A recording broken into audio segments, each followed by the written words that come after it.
Chapter 140. He Yen stayed where he was. For a moment, he didn't know what to be shocked about. Should he be shocked that he met Lu Buwang here, or that Lu Buwang could recognize him at a glance? Lu Buwang unsealed the little girl's acupoints. The little girl coughed a few times, looked at them, and didn't speak. Yen couldn't help but ask Lu Buwang, "Master? How did you recognize me?" Lu Buwang was the only one who had seen Yan's face under the mask, except for a few people from the He family. In the Battle of Mo County back then, all her comrades had died in battle. If Lu Buwang hadn't picked her up from the pile of corpses, Yen wouldn't know where she was now. Lu Buwang knew her identity as a woman and had seen her face before. But now, her face was no longer the young Mistress Su of the past. He smiled and said, "Your swordsmanship is special, and it's mixed with my swordsmanship. I can see it at a glance. But did you change your appearance?" Yen couldn't explain it clearly in a short time, so he just said vaguely, "It's a long story. We'll talk about it later.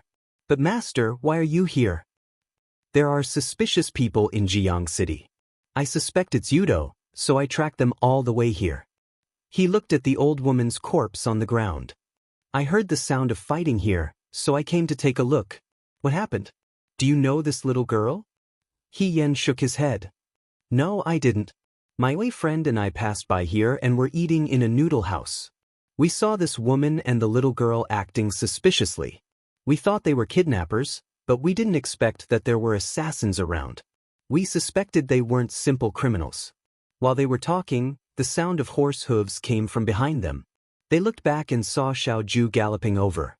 She stopped the horse a little closer to them, got off the horse, walked to Yan's side, and asked with a frown, "Who are you?" "We're on the same side." Yen hurriedly explained, "This is my master." "Master?" Xiaoju said in disbelief, "What master?" "My skills are already the best among the Liang province guards. Didn't I tell you that I have a master to guide me? This is my master. We haven't seen each other for many years. I'm also surprised to see you here today. If it wasn't for her help just now, this little girl would have died." Lu Buwang looked at Xiaoju and smiled. "I'm Lu Buwang. You are?" "Qiao Huanqing," he said. "Young master, where are those people just now?" Yen asked. Since he couldn't win, he ran away. Xiaoju didn't comment. "What about you?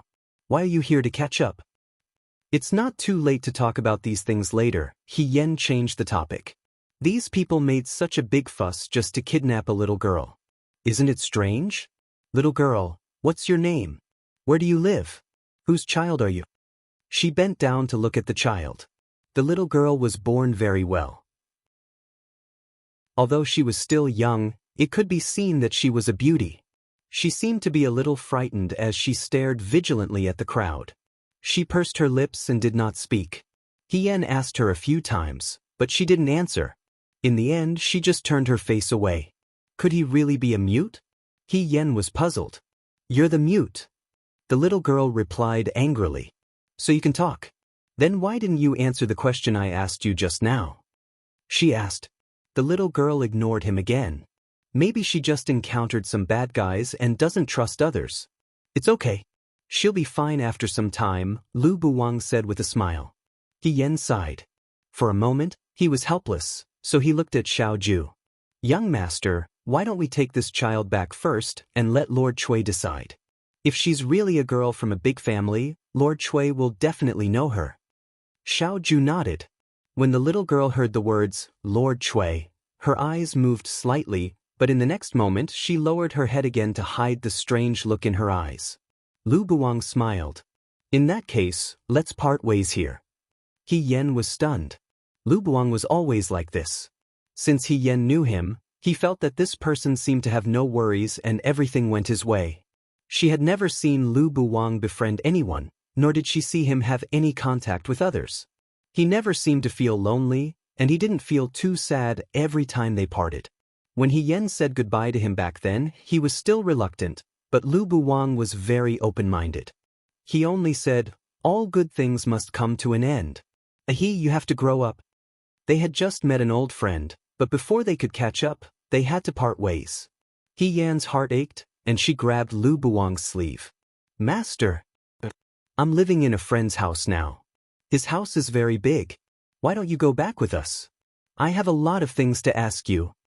Xiao Ju's gaze fell on her fingers that were grabbing Lu Buwang's sleeve, and she raised her eyebrows silently. Lu Buwang smiled and said helplessly, why are you still like a child? I haven't seen you for a long time. I thought I would never see you again. He Yen refused to let go. Besides, didn't you just say Yudo? Since it's related to Yudo, we must tell Princess Mengji in Jiang City. Come back with me. I know an official who grew up with Princess Mengji, and they have a very good relationship. It's easier to report this matter. Lu Buwang was slightly stunned. Princess Mengji? He Yen saw that his attitude was different, so she nodded repeatedly. Yes, Master, think about it. It's unusual for Yudo to suddenly appear in Jiang. It has always been difficult to travel through Jiang. Not to mention Yudo, even people from the central plains of Dawei have to go through many twists and turns to come here. But Yudo can hide in Jiang City. What does this mean? In short, there are many suspicious points in this matter. We should go together. Lu Buwang was still a little hesitant. Xiao Ju crossed her arms and looked at the two of them. She smiled lazily and said, Yes, Mr. Lu, why don't you come back with us and discuss it carefully with your good disciple? After a long silence, Lu Buwang said with a smile, Okay, then I'll go back with you. I just hope that I won't cause trouble for you. He Yen breathed a sigh of relief. Although he kept Lu Buwang by his side, he couldn't do anything. But when he met his teacher from his previous life, he really didn't want to part ways without saying a few words. After all, there weren't many people who could remember He Yen. Then let's go back to the post station first and hire a carriage to go back to the Chui mansion. He Yen said to Xiao Ju, and then sighed again. I didn't go back last night. I don't know if I made Lord Chui and the others anxious. Lu Buwang glanced at Xiao Ju and He Yen, as if he was deep in thought. The little girl saved from the old woman had been fed medicine. Her body was soft and she couldn't even walk. Every step she took, she would fall down. He Yen thought for a while and squatted down in front of her, saying, Little girl, come up. Xiao Ju asked, What are you doing? She can't walk, so I'll carry her to the post station. He Yen answered, Otherwise, this won't work. She really didn't know that her period had come. Xiao Ju was silent for a moment and said, I'll carry her. He Yen was stunned. The little girl was dissatisfied and criticized, I'm a woman and you're a man. How can you carry me? I want her to carry me. Little brat, Xiao Ju said indifferently, if you say one more word, I'll leave you here. The rude and unreasonable little brat was inferior to the unreasonable commander-in-chief, so he didn't dare to say anything more. He was afraid that Xiao Ju would leave him alone. He Yen watched as Xiao Ju carried the little girl and walked all the way back to the post station. When they arrived at the post station, they were no longer in the mood to continue eating breakfast. They only hired a carriage and asked the coachman to go back to the Chui mansion. Sitting in the carriage swayed forward. He Yen and Xiao Ju sat on one side, while the little girl and Lu Buwang sat on the other side. They were all silent. Xiao Ju suddenly said, Mr. Lu is He Yan's master? Lu Buwang smiled and said, Yes. Then Mr. Lu's skills must be very outstanding. He doesn't deserve the word outstanding. Xiao Ju smiled softly. Why did you think of accepting He Yen as your disciple? After all, this person? He paused and said with a slightly mocking tone, Except for being short and stupid, he doesn't seem to have any other talent. At this time, He Yen didn't care if Xiao Ju said that he was short and stupid. He was afraid that Lu Buwang would let it slip, so he spoke first and said, Nonsense, who said that? When I was in Shuo capital, I just happened to travel. Who knew that I happened to meet my master who accepted me as his disciple? It was fate. Among thousands of people, my master saw that I was talented and smart at a glance. He knew that I would be successful in the future, so he accepted me as his disciple and taught me martial arts. It's just that my master is like a wild crane. He has long been out of the world. After teaching me for 3 years, he went to travel around the world. This is the first time I met him after we parted. She consciously explained the ins and outs of all this clearly. She only hoped that Xiao Ju wouldn't ask further. Xiao Ju looked at Lu Buwang and asked, "Is that so?" Lu Buwang glanced at He Yen and said, "Yes." "I see." The young man nodded and didn't say anything else. The stone in He Yan's heart fell to the ground. At this moment, she heard Lu Buwang looking at her and asking doubtfully, "He, what is your relationship with young Master Qiao?" Oh, this question was very difficult to answer. Now she was Wen Yuyen, and Xiao Ju was Xiao Huanqing. In terms of relationship, they were naturally husband and wife. Lu Buwang knew her true identity. Now there was a little girl with an unknown identity. If this little girl knew Cui Yuezhi, she couldn't let it slip. Then she looked at Xiao Ju, who was leaning against the carriage seat and looking at her with a faint smile, waiting to hear her answer. "Young Master Qiao is my husband."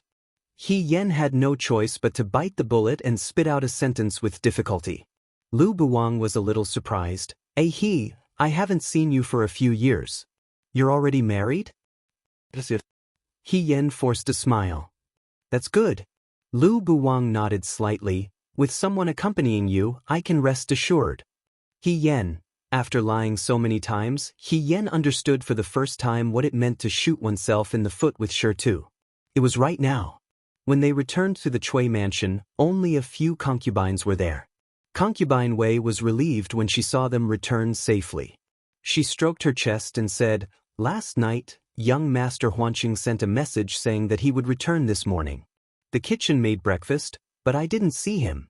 I was a little worried that something had happened. Now I can finally rest assured." Her gaze fell on the little girl and Lu Buwang behind her, and she asked doubtfully, "These two they are my old friends. I didn't expect them to come to Jiang." He Yen smiled and said, "Where's uncle?" "Lord went to the prince's mansion early in the morning. Her Highness the princess summoned him. I don't know when he will return." He Yen and Xiao Ju looked at each other. Cui Yuezhi was not there, so they had to settle the little girl down first. "Have Miss Yuyen and young Master Huanqing eaten breakfast? I'll ask the kitchen to heat it up again." "My husband and I have already eaten," He Yen said with a smile, "but this little sister and sir haven't eaten yet. Please send it to my room when it's ready. In addition, get some hot water. The little sister wants to take a bath and dress up." Concubine Wei quickly agreed. He Yen took the little girl back to his room and handed her to Cui Jiao and Hong Qiao, instructing them to bathe the little girl. As soon as he finished instructing, Lin Shuanghe's voice came from the other end. "It's been a night and you haven't returned. You're finally back. How is it? Are the fireflies beautiful? I should have gone with you last night. Thinking about it, I feel a little regretful that I didn't see such a beautiful scenery. It's really a pity." As soon as he stepped into the inner room, he saw Lu Buwang standing in the room. He was stunned and asked doubtfully, "He's my master," He Yen said. "His surname is Lu, and his name is Buwang." "Hello, Master Lu." Lin Shuanghe hurriedly cupped his fists and bowed. Then he asked curiously, "Why is Master Lu here? Could it be that you told this sir in advance before coming to Jiang?" Her words were so hurtful that those who didn't know would think that she was colluding with outsiders. He Yen hurriedly said, No, absolutely not." "Young master, you've misunderstood," Lu Buwang said with a smile. "I'm originally from Jiang. I met my disciple in the Central Plains before. We haven't seen each other for many years. I didn't expect to meet you when my disciple came to Jiang this time." "I see." Lin Shuanghe also smiled. "Sir, you're obviously not an ordinary person to be able to teach such an outstanding disciple." Lu Buwang smiled but didn't say anything. He Yen inexplicably felt a little embarrassed, so he said, "Young master, Brother Lin, can you go to the next room first? I haven't seen my master for many years, and I have a lot to say." "Let's listen together," Lin Shuanghe said with a smile. "I also want to know what sister he was like in the past." Xiao Ju glanced at him and walked out by herself, saying, "Let's go." "Don't you want to listen?" Lin Shuanghe was still a little unwilling. "If you want to listen, listen to it yourself."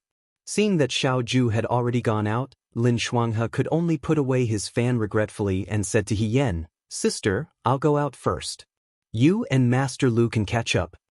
After saying that, he also went out and closed the door. Only He Yen and Lu Buwang were left in the room. He Yen hurriedly stepped forward and helped to remove the guqin from Lu Buwang's back. She put it on the table and moved a chair over, saying, "Master, sit down first." Then she poured a cup of tea for Lu Buwang. Lu Buwang just smiled and watched her do all this. In the end, he sat down at the table and stopped He Yen from doing anything, saying, "Enough, Yi, sit down." The familiar Yi almost made He Yan's eyes turn red. She also sat down at the table and said, "Master." In an instant, she felt like she had returned to the days when she and Lu Buwang lived deep in the mountains many years ago. In the Battle of Mo County, He Yen was buried in a pile of corpses. The desert was extremely dry, and she was going to die. Who knew that it would rain at night, and she managed to survive that night.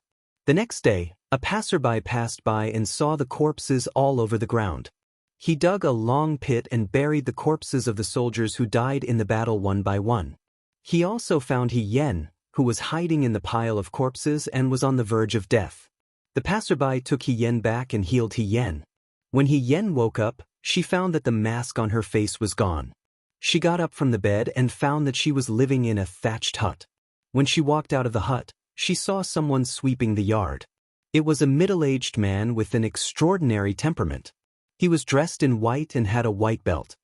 He was thin and his clothes fluttered in the wind, as if he was an otherworldly man. He Yen was a little vigilant and asked, "Who are you?" The man in white stopped what he was doing and turned around to see her. He smiled and didn't answer her question. Instead, he asked, "Girl, since you are a girl, why did you join the army?" He Yen was shocked and suddenly realized that her identity had been exposed. Later, she learned that the man in white who saved her was called Lu Buwang. He was a lay practitioner who wandered around. Every once in a while, he would go to a place. Now he lived on a barren mountain near Mo County and earned money from the medicinal herbs he grew. He Yen asked him at that time, "When you saved me, didn't you encounter any Western Chang people on the way?" There were scattered soldiers of Western Chang wandering around Mo County. If someone was found to have saved the soldiers of Dawei, this person would definitely suffer. Lu Buwang pointed to the sword at his waist. "I have a sword. I'm not afraid." At first, she thought that Lu Buwang was talking nonsense. Later, when she saw a Western Chang man die under Lu Buwang's sword, she realized that Lu Buwang was telling the truth. Lu Buwang was a real otherworldly master. He Yen had never seen such an omnipotent person. He used swords, sabers, whips, spears and halberds. He also knew Chimen Duanjia and divination. In her stupid previous life, she finally did a smart thing, which was to ask Lu Buwang to be her teacher. Lu Buwang refused. But Lu Buwang didn't expect He Yen to be such a persistent person. Whenever she was free, except for eating, she spent most of her time begging Lu Buwang to accept her as his disciple. Perhaps Lu Buwang had never met such a shameless person. In the end, he had no choice but to ask her, "What's the use of learning these things if you become my disciple? If I learn these things, when I enter the military camp again, if I encounter Western Chang people like before, I won't be completely wiped out. Even if there is one more person, I can protect him, just like how you protect me. You still want to enter the military camp?" Lu Buwang was slightly surprised. He Yen was puzzled. "Of course. Do you know that you are a woman, and your identity is special? Now that your team has been wiped out, you can take this opportunity to go home, and no one will find out your identity. The original He Rufei is already dead." He Yen was silent for a while, and then she raised her head. "I never thought of being a deserter." This sentence probably moved Lu Buwang. Later, Lu Buwang drank He Yan's tea and began to teach her step by step. But He Yen was a girl after all, and some things were not suitable for her, so Lu Buwang tried his best to teach her something suitable.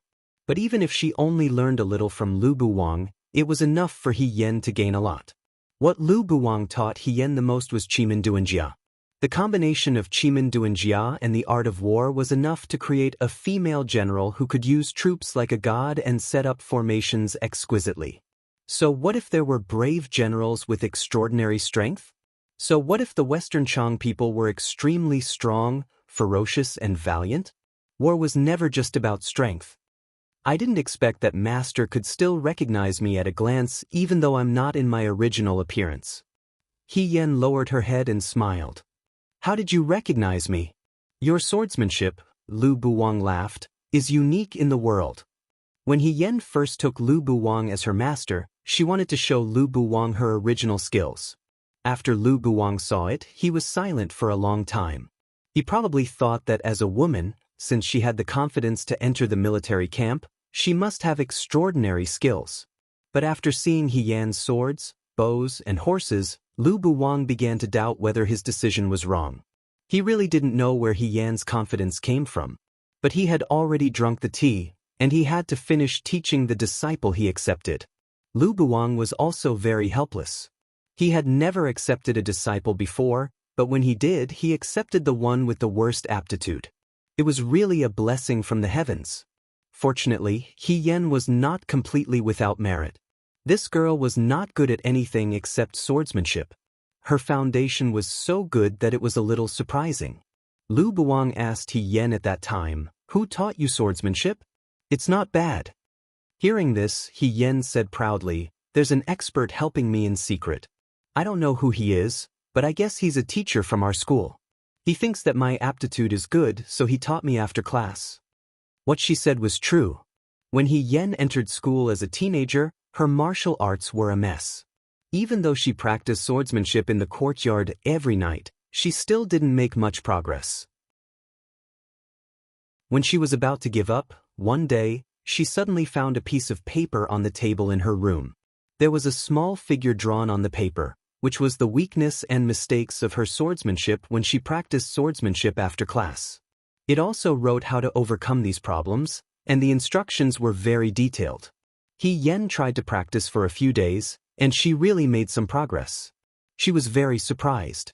Then she found that there would be such a piece of paper on the table in her room every 10 days. It adjusted and guided her as she made progress. She didn't know who the person was, but she guessed that it should be a kind teacher in the school. His swordsmanship was better than hers, and he could see her shortcomings at a glance, so he gave her pointers. But He Yen didn't know who the teacher was. She once tried to hide in the room and wait for the person to deliver the letter, so that she could catch him red-handed. But the person didn't show up that day, so He Yen knew that the expert didn't want to show up. But in the end, he was curious and grateful. Therefore, he wrote a note and placed it on the table before returning to the residence.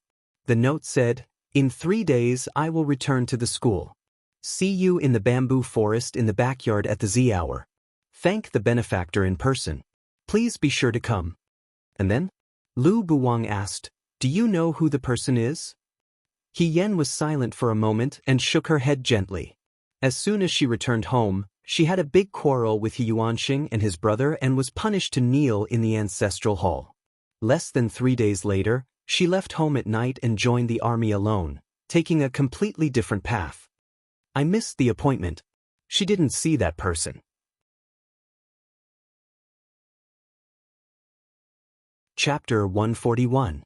The room was silent for a moment, and Lu Buwang's voice interrupted He Yan's recollection. "What about you?" he asked. "He, how did you become like this now? Did you disguise yourself? Young Master Qiao shouldn't be your husband." It was a long story. He Yen lowered his head and smiled, saying, "Master, I'm not He Rufei anymore. I'm He Yen. That person is my superior. We came to Jiang to find someone, so we pretended to be husband and wife. As for disguising myself, I didn't disguise myself. I look like this now. I can't come back to my original appearance." Lu Buwang thought for a moment, then nodded and said, "I see." He was always like this. He had a sense of propriety when it came to other people's affairs. If other people didn't want to talk about it, he wouldn't deliberately inquire about it. In some people's eyes, this would seem a little cold, but for He Yen, not asking about it was already the greatest blessing. After a while, Cui Jiao knocked on the door and walked out, still holding the little girl's hand. This little girl seemed to have worn off the effects of the drug and was able to walk with more strength. Her face had been washed clean, and she looked like she was only a little over 10 years old. She was beautiful and quick-witted, and her eyes were as moving as black jade, slim and elegant. Cui Jiao combed her hair with long braids, which were the favorite style of Jiang girls. Her hair was braided to the front and hung down to her chest. There was also a circle of small bells. Her clothes were red riding clothes, which she asked the housekeeper of the Cui residence for. When she walked over, the jingling sounds were delicate and cute, and she looked more valiant and heroic than ordinary girls. Lu Buwang looked at her and was slightly absent-minded. He Yen asked with a smile, "Have you eaten?" Cui Jiao looked embarrassed. "Madam, the little miss refuses to eat." He Yen asked, "Why don't you eat? Aren't you hungry?" The little girl turned her head to the side and ignored her words. She was quite arrogant. Maybe because she ate something wrong before, she doesn't want to trust others anymore. Lu Buwang chuckled and looked at the little girl. "Little girl, since we have saved you from the thieves, we won't hurt you anymore. Otherwise, we wouldn't have brought you back to the residence. You can rest assured. If you don't believe me, we can eat together. This way, you won't have to go hungry, and you won't have to worry about any problems." Lu Buwang's gentleness always carried a faint alienation. In addition, his manner was natural and elegant, so it was easy for people to have a good impression of him, and this little girl was no exception. She stared into his eyes for a while, then said, "All right." In the end, his attitude softened. He Yen heaved a sigh of relief and hurriedly asked Cui Jiao to prepare some food that children like to eat. Cui Jiao retreated as she was told. Lu Buwang said with a smile, "What's your name?" "Xiaolu." In front of Lu Buwang, the little girl was less arrogant and more well-behaved. "Good name." Lu Buwang said with a smile, "Which family are you from? How did you get kidnapped?" At this point, Xiao Lu shut his mouth and refused to say anything more. He Yen and Lu Buwang looked at each other. This child was quite defensive. They didn't know what he had encountered before. While they were thinking, Xiao Lu's gaze fell on the long zither on the table. She looked at it for a while and asked Lu Buwang, "Is this your zither?" Good taste, He Yen thought. She can tell at a glance that this kind of romantic thing doesn't suit me. "Can you play the zither?" Lu Buwang answered, "Yes." "Play a song for me," Xiao Lu said. How can this child be so good at ordering people around? He Yen didn't comment. Although Lu Buwang carried a zither with him, he rarely played it. When He Yen was his disciple, he also asked him to play. But Lu Buwang refused every time. But this time, Lu Buwang's answer was beyond He Yan's expectations. He just looked at Xiao Lu gently and smiled. "Okay." He Yen said, "Master? Whose master was he? What do you want to hear?" He even asked Xiao Lu gently. Xiao Lu played with the braid in front of her chest and shook her head. "I don't know. You can play whatever you like best." He lowered his head and seriously asked Xiao Lu for her opinion. "Is slow time okay?" "I haven't heard of it." Xiao Lu nodded. "Play it." He Yen was speechless. Lu Buwang was more obedient to Xiao Lu than to his disciple. If it weren't for the age difference, He Yen would almost suspect that Xiao Lu was Lu Buwang's long-lost daughter. The little girl sat on the high platform with her feet up and down. Lu Buwang put the zither on the table and sat down in front of the table. He wiped his hands and plucked the strings. He Yen actually rarely heard Lu Buwang play the zither. Occasionally, when he got up in the middle of the night to go to the outhouse, he heard the faint sound of the zither. He thought he had bumped into a ghost and was so scared that he trembled. Later, he plucked up his courage and went to take a look, only to find that it was Lu Buwang. When she was young, she didn't understand why Lu Buwang wanted to play the zither in the courtyard in the middle of the night. She only felt that the sound of the zither was indescribably sad. Later, after experiencing many things and gradually growing up, she gradually understood that her master was also a person with a story.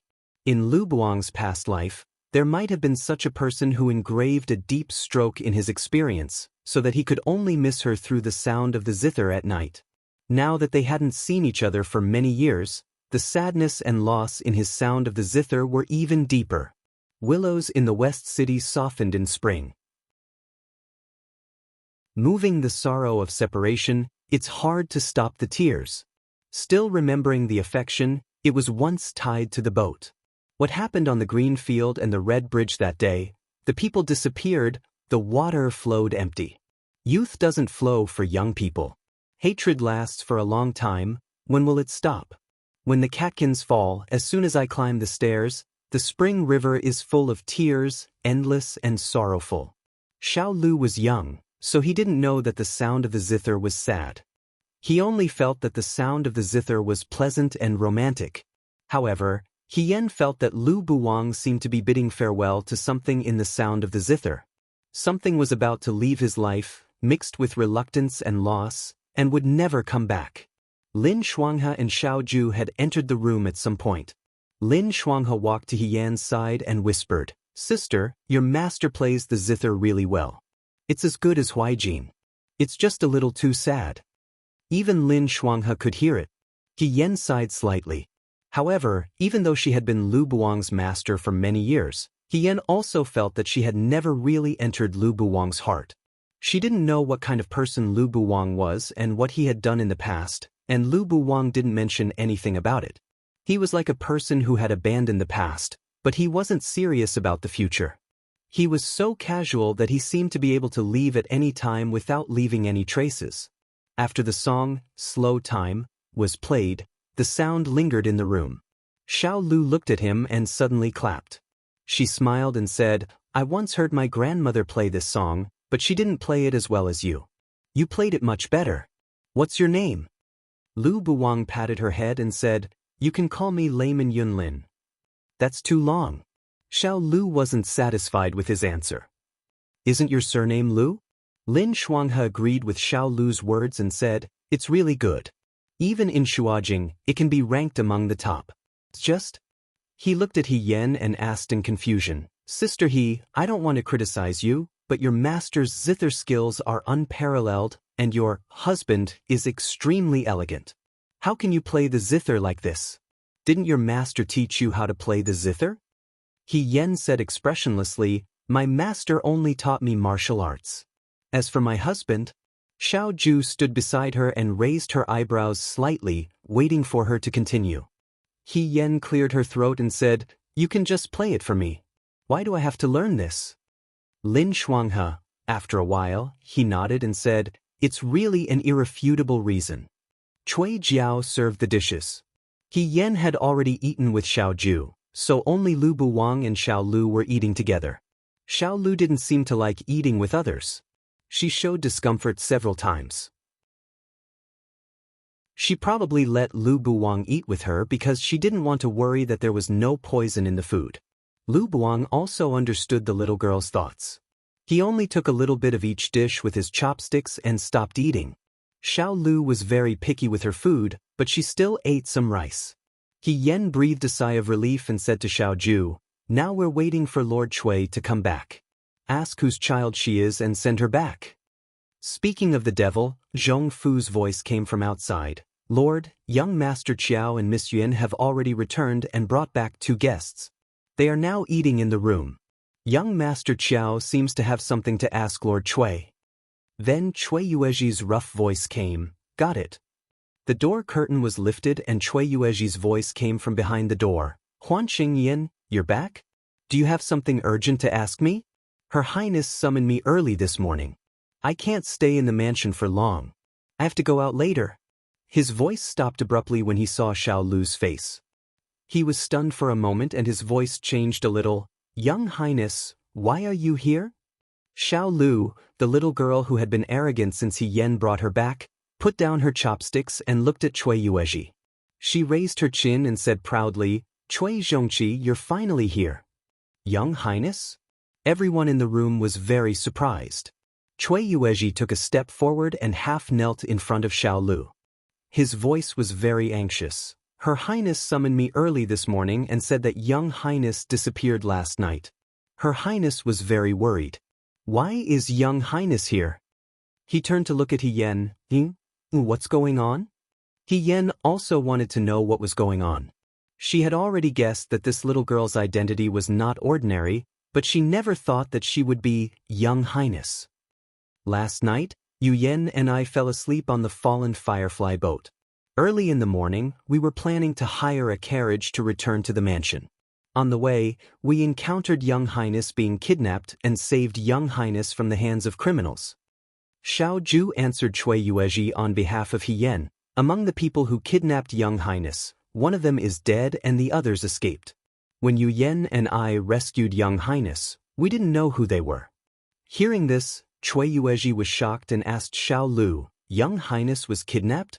Does Young Highness know who they are? Xiao Lu didn't seem to want to mention this matter and said impatiently, How would I know?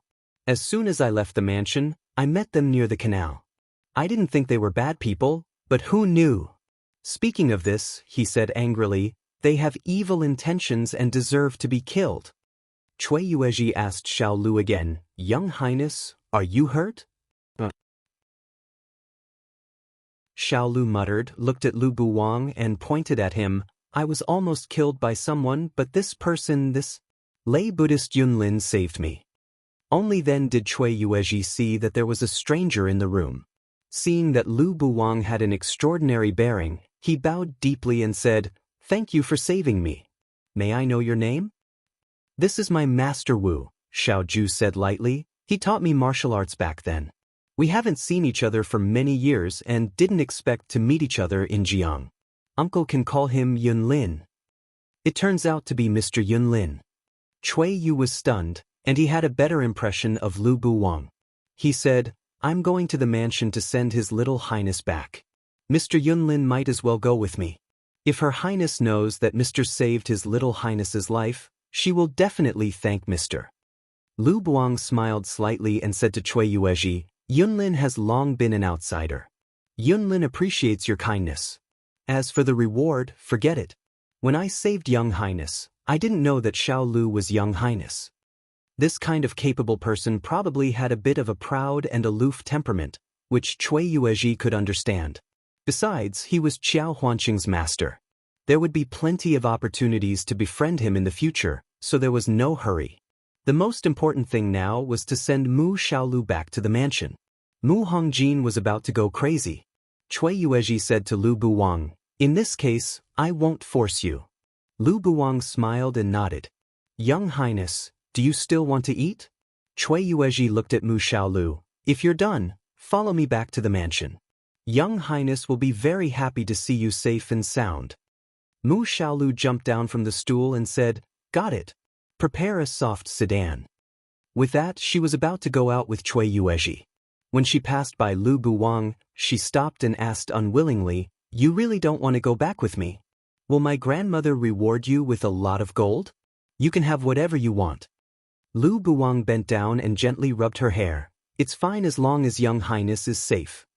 Cui Yuezhi was a little surprised. Mu Xiaolu had been spoiled by Mu Hongjin since she was a child. She was very picky about others, but she was very close to Lu Buwang. They were both martial artists, and Cui Yuezhi could feel that Lu Buwang's kung fu was not shallow. If this person could stay in the mansion and accompany Young Highness, he could accompany Young Highness and protect Young Highness. But these things had to be discussed after seeing Mu Hongjin. He turned to look at He Yen and Huanqing. Yin, Huanqing, pack up and immediately follow me to the mansion. You saved Young Highness, so Her Highness must have a lot of questions to ask you. Sooner or later, you will have to go to the mansion. Why don't we do it today? He Yen and Xiao Ju looked at each other. He Yen said, Okay, uncle. Cui Yuezhi took Mu Xiaolu out. He Yen said to Lu Buwang, Master, you stay in the mansion first. If there's anything, wait for us to come back. She was afraid that Lu Buwang would leave without saying goodbye after returning to the mansion, so she told Lin Shuanghe, Brother Lin, please take care of my master first. Don't let him act alone. Lu Buwang looked at her and smiled helplessly. Lin Shuanghe immediately understood He Yan's meaning and said, No problem. I guarantee that when you come back, Master Lu will still be like this. Not a single hair is missing. He Yen was relieved. He asked Hong Qiao to comb his hair again, changed into clean clothes, and washed up. Then he followed Xiao Ju out of the Chui mansion. As he walked, he asked Xiao Ju in a low voice, "Commander-in-Chief, why did you say that my master is your master Wu?" She also said Layman Yunlin, instead of Lu Buwang. Xiao Ju raised her eyebrows. "Your master seems to be very unwilling to reveal his identity. If he says that he's my master, at least people won't be suspicious." That was true. He Yen was thinking about it when he suddenly heard Xiao Ju say, "But your master's identity is not simple. He seems to be an old acquaintance of Her Highness." He Yen was horrified. How can that be? The way he looked at Mu Xiaolu seemed to be looking at someone else through Mu Xiaolu. "If I'm not wrong, he should be Her Highness." Xiao Ju said unhurriedly, "As a disciple, how come you don't know anything?" "He didn't tell me anything." He Yen couldn't hide the shock in his heart. Lu Buwang and Mu Hongjin were old acquaintances? This was the most shocking news he had heard today. But He Yen faintly felt that what Xiao Ju said might be true.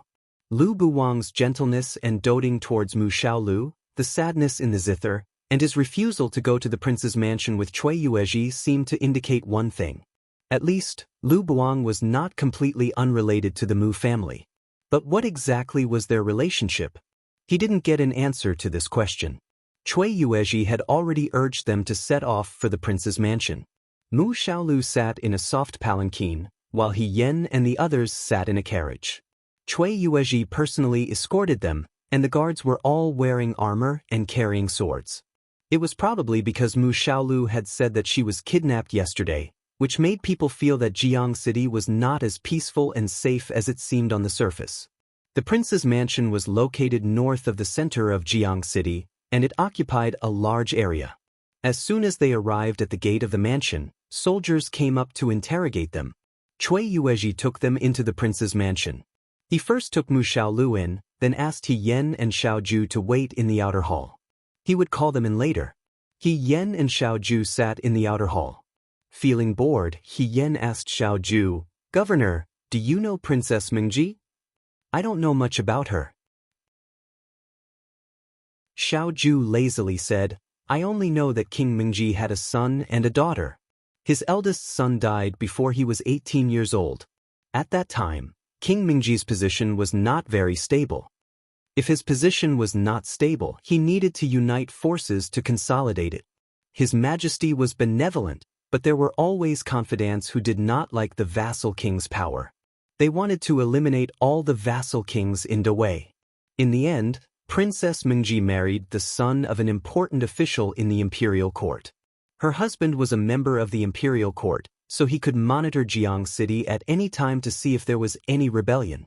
It was also because of this that King Mingji was able to keep his position as a vassal king. However, the son of the official, who was Princess Mingji's husband, died of illness not long after Princess Mingji gave birth to a son. Their son also had the same problem as their father. He was born with a congenital deficiency, so their daughter died when she was young. Therefore, there were only Princess Mingji and her granddaughter, Mu Xiaolu, in the current King Mingji's residence. He Yen was not particularly curious about Mu Hongjin, but after hearing Xiao Ju's words, he knew that this person might be an old acquaintance of Lu Buwang. He had some expectations and wanted to know who had appeared in Lu Buwang's past life. Lu Buwang treated Mu Xiaolu so well. If a man treated a little girl well, it was very likely that it was because of this little girl's family, if it wasn't because of his gentle nature. After the two of them sat for a while, a maidservant in gauze clothes with braided hair came forward with a smile and said, "Please come with me. His Highness wants to see you." He Yen and Xiao Ju stood up and followed the maidservant inside. As soon as they entered the residence, they were surprised to find that the interior of the residence was bigger and more spacious than it looked from the outside. It could be said to be magnificent. The color of the residence was mainly red, and the railings and pillars in the residence were carved with myths and legends about the water god. In the backyard of the residence, there was even a bronze statue of a bare-chested goddess riding a kuan and traveling in the sea. The weather in Jiang was hot, unlike the bitter cold in Liangzhou. It was only spring, and when the sun shone in the morning, it was a little hot. Copper basins filled with ice cubes were placed in the four corners of the courtyard, so it didn't feel hot and was cool and pleasant. As for the flowers, plants, and trees, they gave off the same feeling as Jiang City: prosperous, lively, ostentatious, and proud. After passing through the courtyard and the long corridor, the maidservant stopped in front of the King Mingji's residence and said with a smile, "Please come in." He Yen and Xiaoju stepped in and felt that their eyes suddenly brightened. The main hall was very wide, and there were columns carved with the pattern of the water god in the four corners. Above them, there was a painting of auspicious cloud patterns. The floor was covered with a thin blanket, which was as clear as gauze and decorated with some gold, sparkling. For a moment, He Yen felt that the legendary Dragon Palace was probably like this. It had a kind of wild and mysterious beauty to it. There was a main seat in the hall and side seats, but there was no one on them at the moment. The princess wasn't here? While He Yen was puzzled, he heard footsteps coming from behind the hall. Then, someone walked out from the high seat at the back of the hall. It was a very beautiful woman. She was very tall and thin. She was a little old, but she didn't look like a beauty past her prime. She wore a red robe, and the corners of her robe were embroidered with the shape of waves with gold thread.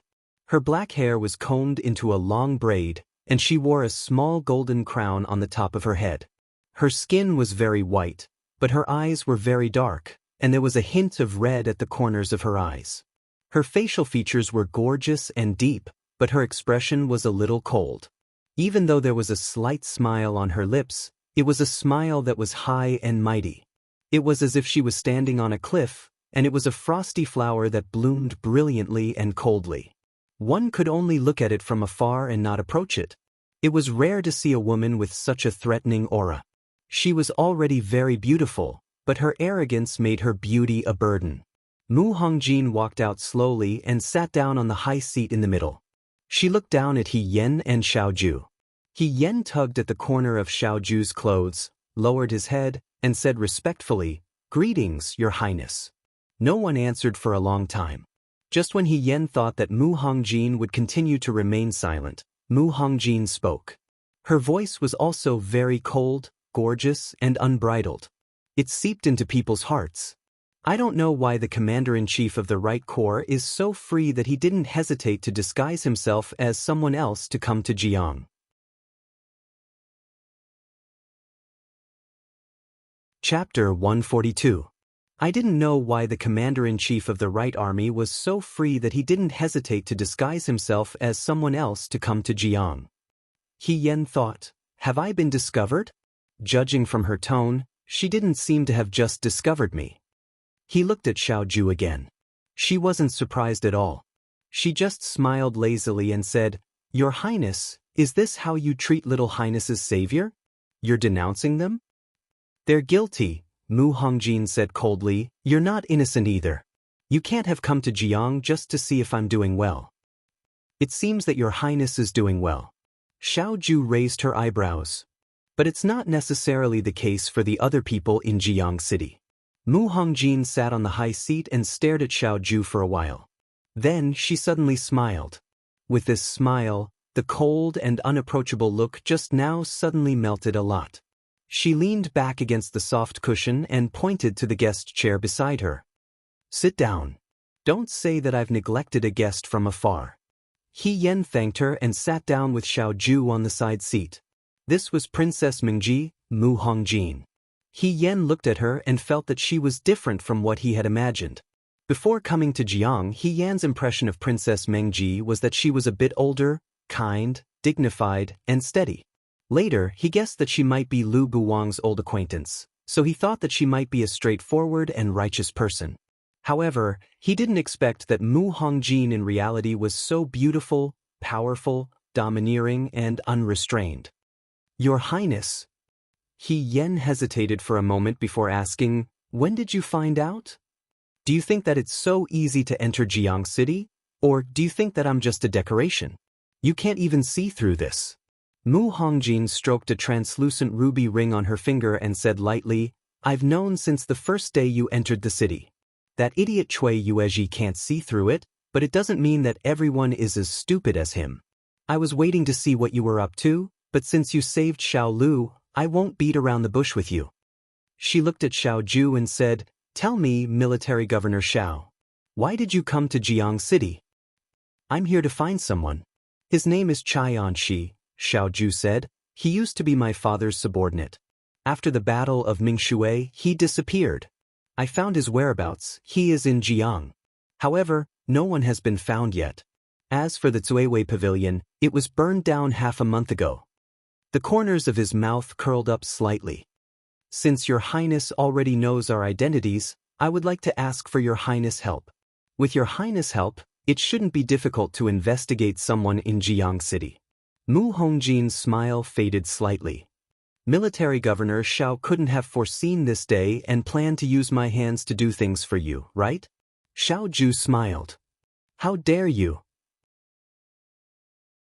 He Yen was secretly speechless.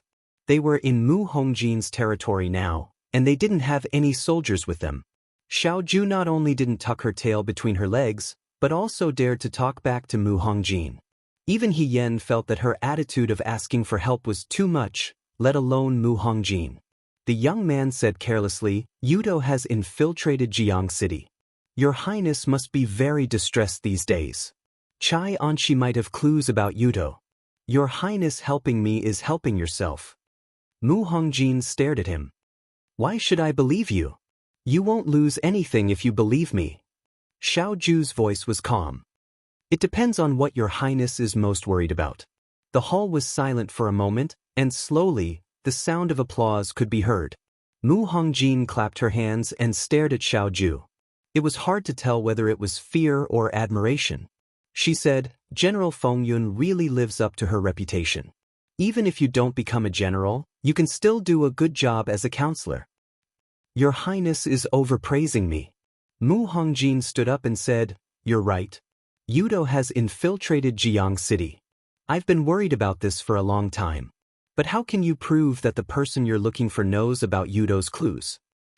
Jiang City has always been easy to get out but difficult to get in. Chai Anshi has infiltrated Jiang for many years, and Yudo has entered Jiang as if there's no one there. There must be a connection. In Your Highness's mansion, there must be someone among the officials of Jiang who colluded with the Yudo to create loopholes in Jiang City. It must be done by one person. Whether it's Chai Anshi or Yudo, they both used the Yudo as an excuse to enter the city. Xiao Ju said calmly, Your Highness wants to clean up the Yudo, but with Your Highness's current ability, it's already difficult. Mu Hongjin smiled. Why would I be difficult? Because of Xiao Lu? Mu Hongjin's smile faded. He Yen understood the meaning of Xiao Ju's words.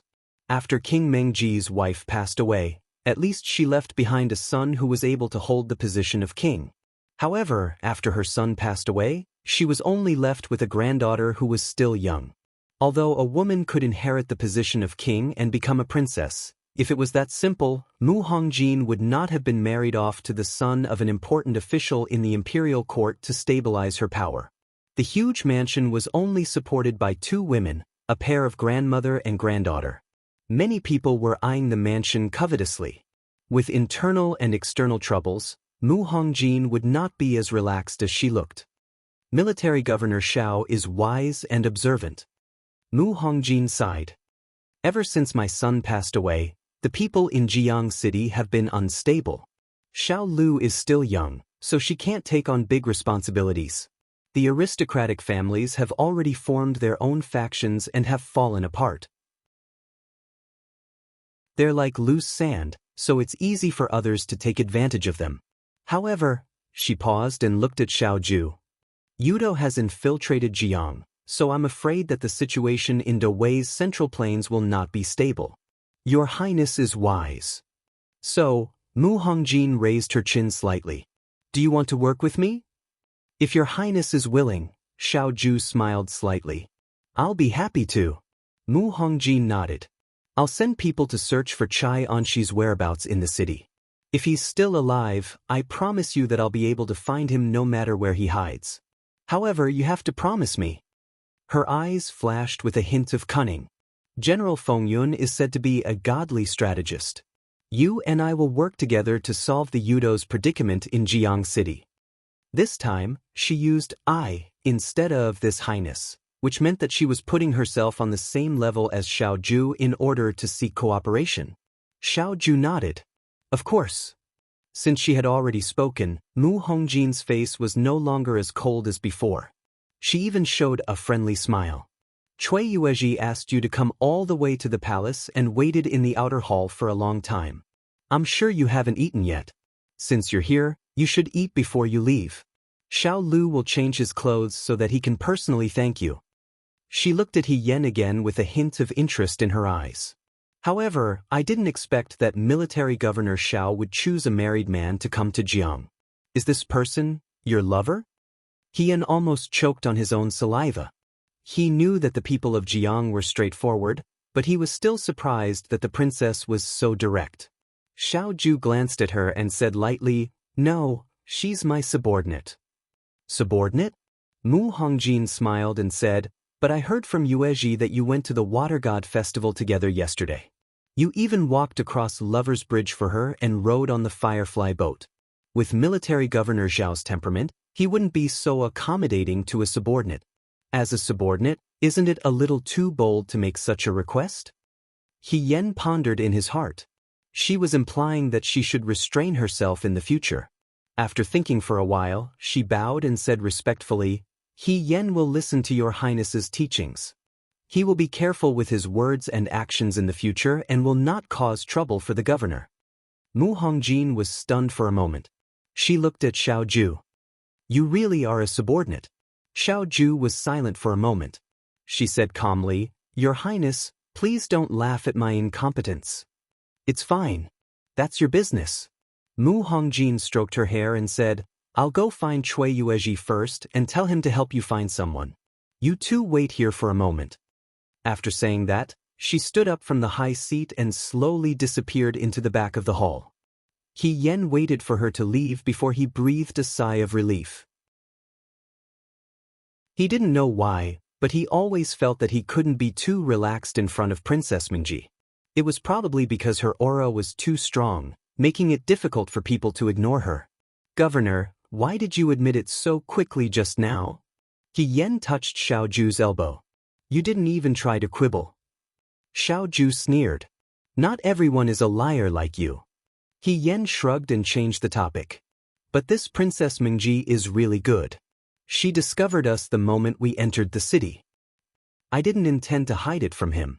Xiao Ju said carelessly. "Cui Yuezhi can still be perfunctory. How can a woman who can stabilize Jiang City with her own strength be so easy to fool?" "Yes." He Yen agreed with her words. "Women are not easy to fool when they don't act on their emotions. But if they like and trust someone, it would be too easy to be fooled." Xiao Ju glanced at her and said slowly, "But some women are not easy to fool, and they like to deceive people." He Yen. She said, "What you said is meaningless. Who's deceiving you?" As they were talking, a maid from the prince's mansion walked in and said, "Please follow me. His Highness invites you to eat in the banquet hall." He Yen and Xiao Ju then walked to the banquet hall. The banquet hall of the prince's mansion was also very big. Although the walls and ceiling were painted with colorful paintings and the floor was covered with bright-colored blankets, because there were very few people at the long tables, it was still a little empty at first. The magnificent emptiness made people feel even more lonely. Mu Hongjin sat on a small couch at the long table and said, "Sit." He Yen and Xiao Ju sat down at the table. "I don't know what you like to eat, so make yourselves comfortable." Mu Hongjin seemed to be a little tired and leaned against the soft cushion. "I asked Cui Yuezhi to go back first. It's not convenient for him to talk here." Cui Yuezhi still did not know Xiao Ju and Xiao Ju's identities, so it was indeed inconvenient for him. The food in the prince's mansion was not much different from the food in the Cui mansion. However, He Yen was not very particular about food. He was happy as long as there was something to eat. He immediately thanked Mu Hongjin and picked up his chopsticks reservedly. He also remembered that the person in front of him was Princess Mingji, so it was not good for him to be presumptuous. Therefore he ate more politely. Mu Hongjin looked at Xiao Ju. "Military Governor Xiao, if the Yuto sneaked into Jiang, what is their motive?" Away.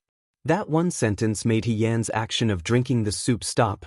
and he instantly felt that the delicious food was tasteless. Once the Yudo gains power and attacks Jiang, the first thing they will do is to cut off the water supply of the canal. The cities along the river will be affected by the disaster. There will be no food or money, and the merchants will go on strike. The Central Plains will be in chaos. Then, they will head north, enter the capital, and attack the palace, he said calmly. There is nothing more natural than this. Mu Hongjin was silent for a moment before she said, Military Governor Xiao makes it sound so easy for you to say such a shocking thing. Because it's about to happen. Xiao Ju said, not now.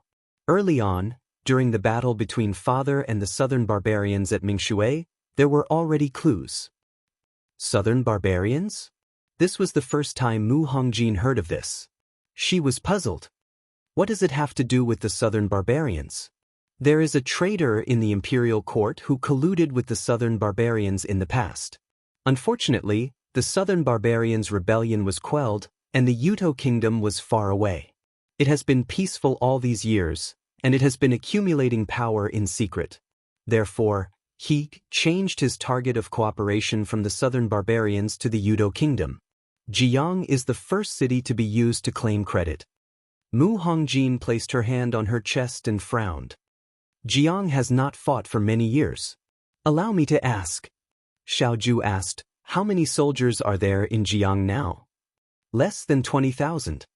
He Yen frowned when he heard this. Less than 20,000 was not a number that could make one feel at ease. After all, there were more than 20,000 Liang province guards. Doesn't Military Governor Xiao have the southern prefecture soldiers under his command? Mu Hongjin asked. Can the southern prefecture soldiers be transferred to Jiang? It's too late, Xiao Ju said. He Yen and Mu Hongjin were both stunned. Mu Hongjin said coldly, is Military Governor Xiao exaggerating to scare us? Your Highness already knows the truth. If it wasn't urgent, Xiao Ju's expression was still calm. Your Highness wouldn't have been kidnapped during the Water God Festival. Mu Xiaolu was a part of their plan. However, they coincidentally encountered He Yen and the others, and the plan was disrupted. It could be imagined that if He Yen and the others hadn't appeared that day, and Mu Xiaolu had been successfully kidnapped, there would be two outcomes. The first was that the news of Her Highness' disappearance spread, and the entire Jiang city was in a state of panic. The princess would no longer have an heir, and the people's hearts would be in chaos. The aristocratic families would cause trouble, and the people hiding in the dark would take the opportunity to stir up trouble and directly take the throne. The second was even simpler. They would use Mu Xiaolu as a bargaining chip to negotiate with Mu Hongjin. If Mu Hongjin doted on this granddaughter, she would directly hand over the throne. Then, the other party would be able to take over the entire Jiang city without expending a single soldier. Regardless of the outcome, it was not something that the current Jiang city could bear. You mean? Mu Hongjin asked. Let's prepare for a fierce battle, Xiao Ju replied. This topic was too serious. Everyone in the banquet hall was silent for a moment. At that moment, a crisp voice rang out. Grandmother! It was Mu Xiaolu. Mu Xiaolu had already changed her clothes. She was also wearing a bright red robe with golden lotus flowers embroidered on it. It was gorgeous and exquisite. She didn't wear a golden crown. Her two braids hung down in front of her chest, and there was a little ornament on her forehead. She looked like a young Mu Hongjin, a girl from a different race. However, compared to Mu Hongjin's domineering beauty, Mu Xiaolu was more delicate and arrogant. After returning to the familiar residence, Mu Xiaolu was no longer as silent as she was in the Chui residence. She ran over like a little bird and jumped onto Mu Hongjin's soft couch. She nestled beside Mu Hongjin and asked, Grandmother, why isn't Cui Zhongqi here?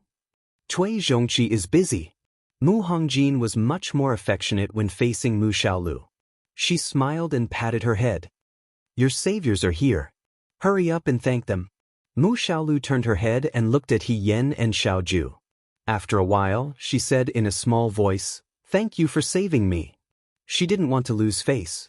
He Yen didn't argue with her and asked Mu Hongjin, Little Highness, how did you end up in the hands of those bad people that day? Could it be that those bad people had infiltrated the residence? If that was the case, those bad people were too daring. Mu Hongjin looked at Mu Xiaolu. You say it yourself. It's nothing. Mu Xiaolu looked at her grandmother's expression. After a while, she said, I wanted to go to the Water God Festival and didn't want the guards to follow me, so I left the residence. On the way, I met those people who said they could help me get on the Firefly boat. After I got on the boat, I couldn't move after drinking tea. Then I met you. She said it lightly, probably because she was afraid of being scolded by Mu Hongjin. It could be assumed that she had experienced many dangers. However, it was normal for a child of this age to want to play. Mu Hongjin only had this one granddaughter. She was usually very strict, afraid that something would happen to her. It was reasonable for a child to want to go out and play by herself. It was just that her luck wasn't too good and she had been targeted early on.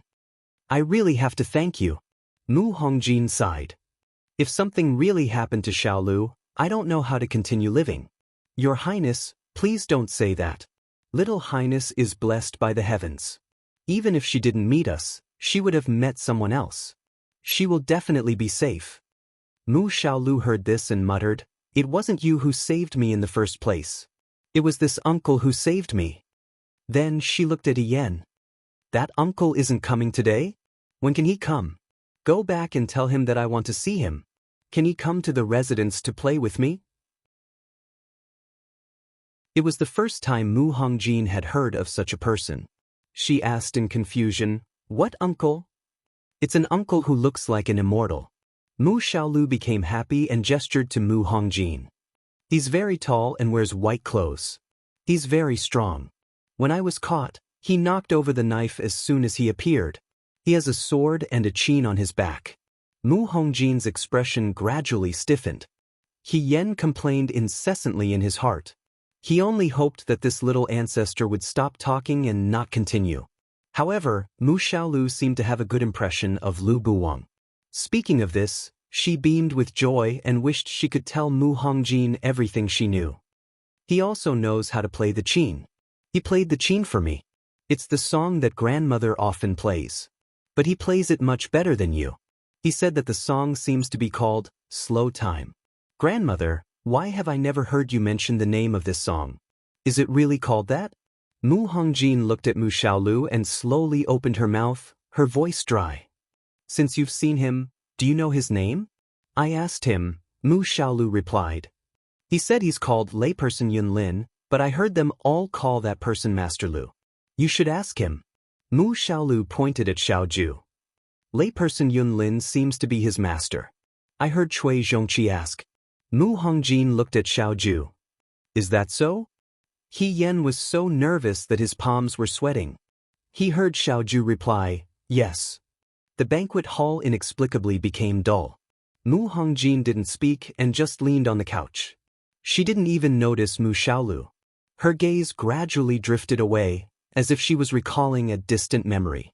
There was no room for anyone else in her eyes.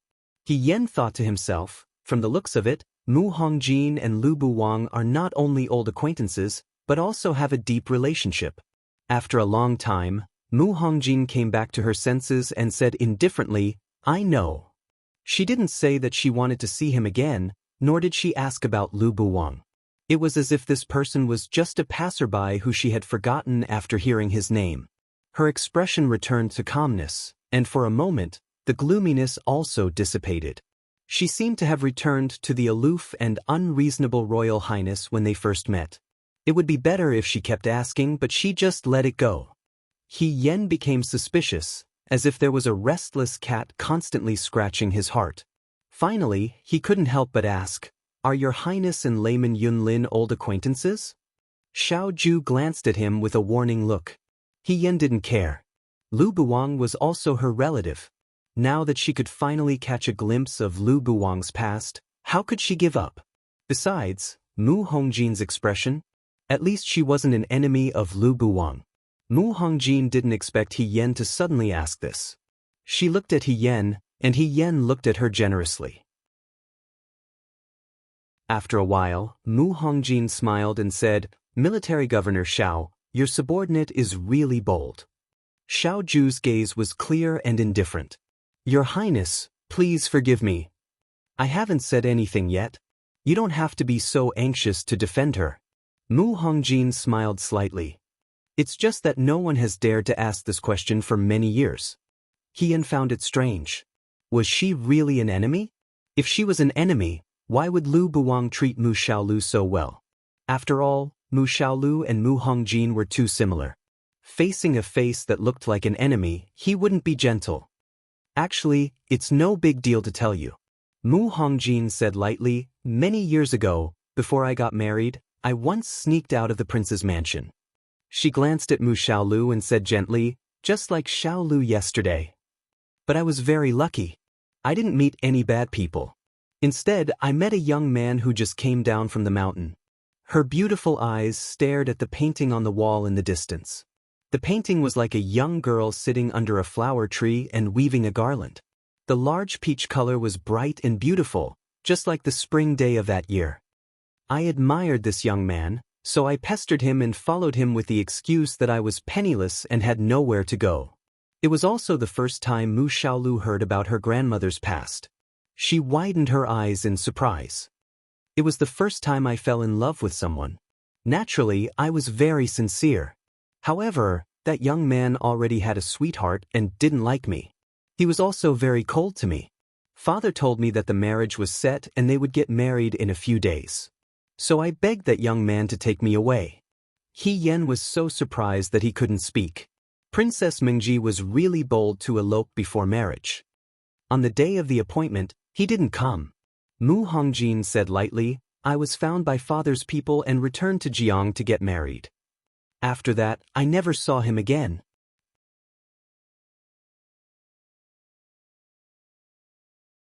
Chapter 143. After Mu Hongjin finished speaking, her expression didn't change, as if she was talking about someone else's matter. Qian didn't feel good. She thought for a while and said, maybe householder Yun Lin didn't come that day because he had something to do. I also made an appointment with someone, but I was delayed by something urgent, so I missed the appointment. There's nothing urgent, there's no misunderstanding. Mu Hongjin smiled and said, he told me this himself. He Yen didn't say anything else, but he felt that what Mu Hongjin said wasn't the whole truth. If Lu Buwang really had someone else in his heart, ever since He Yen met him, he had never seen any other woman. He had also never heard him mention anyone's name. Speaking of which, Mu Xiaolu was the one with the most different attitude, and Mu Xiaolu was Mu Hongjin's granddaughter. Young people always think that they're the unique one. Mu Hongjin smiled and said, I was the same when I was young. But I don't know that being unique or not depends on who sees it. In that person's eyes, I'm just the one who doesn't catch his eye among thousands of people. Your Highness, the person you're talking about is my master? Xiao Ju asked. As Xiao Lu said, I can't think of anyone else. Mu Hongjin said, it's just that I didn't expect him to come to Jiang. He Yen thought to himself, Princess Mingji guessed wrong. According to the lady boss of the tea house, Lu Buwang not only came to Jiang this year, but also every year in the past. However, Lu Buwang didn't come to Jiang for Mu Hongjin, right? What's this? Is it better not to meet? Mu Xiaolu curled her lips and said, that person really has no taste. Grandmother is the most beautiful and powerful person in the world, but he's actually willing to let her down? Is he blind? I think he shouldn't be called householder Yun Lin, but householder who has no taste. Mu Hongjin poked Mu Xiaolu's head and scolded with a smile. You're so young, but you know what it means to let someone down? He won grandmother's favor, but not only is he not grateful, but he also doesn't take it seriously. If this isn't letting her down, then what is? Serves him right for not being able to marry grandmother. I don't want my grandfather to be such a person. Mu Xiaolu said angrily. She was a child and spoke without fear. It was probably because when she was born, Mu Hongjin's husband had already passed away. Since she had never met him, she didn't have any feelings for him. Thus, when she spoke of this matter, she didn't have any scruples. Sure. Mu Hongjin smiled and hugged Mu Xiaolu. Then, our Xiaolu's future husband must cherish Xiaolu and never let her down. Of course. Yen didn't feel good when he saw the happy and harmonious appearance of the grandfather and grandson. There were thousands of different kinds of people in the world, and the number of people who were destined to be together was like the grains of sand in the Ganges River, innumerable. However, if you were misunderstood and couldn't say it out loud, that would probably be the most regrettable kind. Even the precious delicacies couldn't make her happy. After eating with a heavy heart, Xiaoju and Yen got up and said goodbye to Mu Hongjin. Mu Hongjin nodded. When she turned to leave, Yen finally couldn't help but look at Mu Hongjin and ask, "Your Highness, since you already know that your old friend is now living in the Chui mansion, why don't you ask about his current situation and his experiences over the years?" From the beginning until now, ever since she knew that Lu Buwang was the person who saved Mu Xiaolu, Mu Hongjin had played down the past and never mentioned this person again, as if Lu Buwang had nothing to do with her. Mu Hongjin was slightly startled, and then looked at Yen and said lightly, "That's all in the past. As for now, he and I have nothing to do with each other."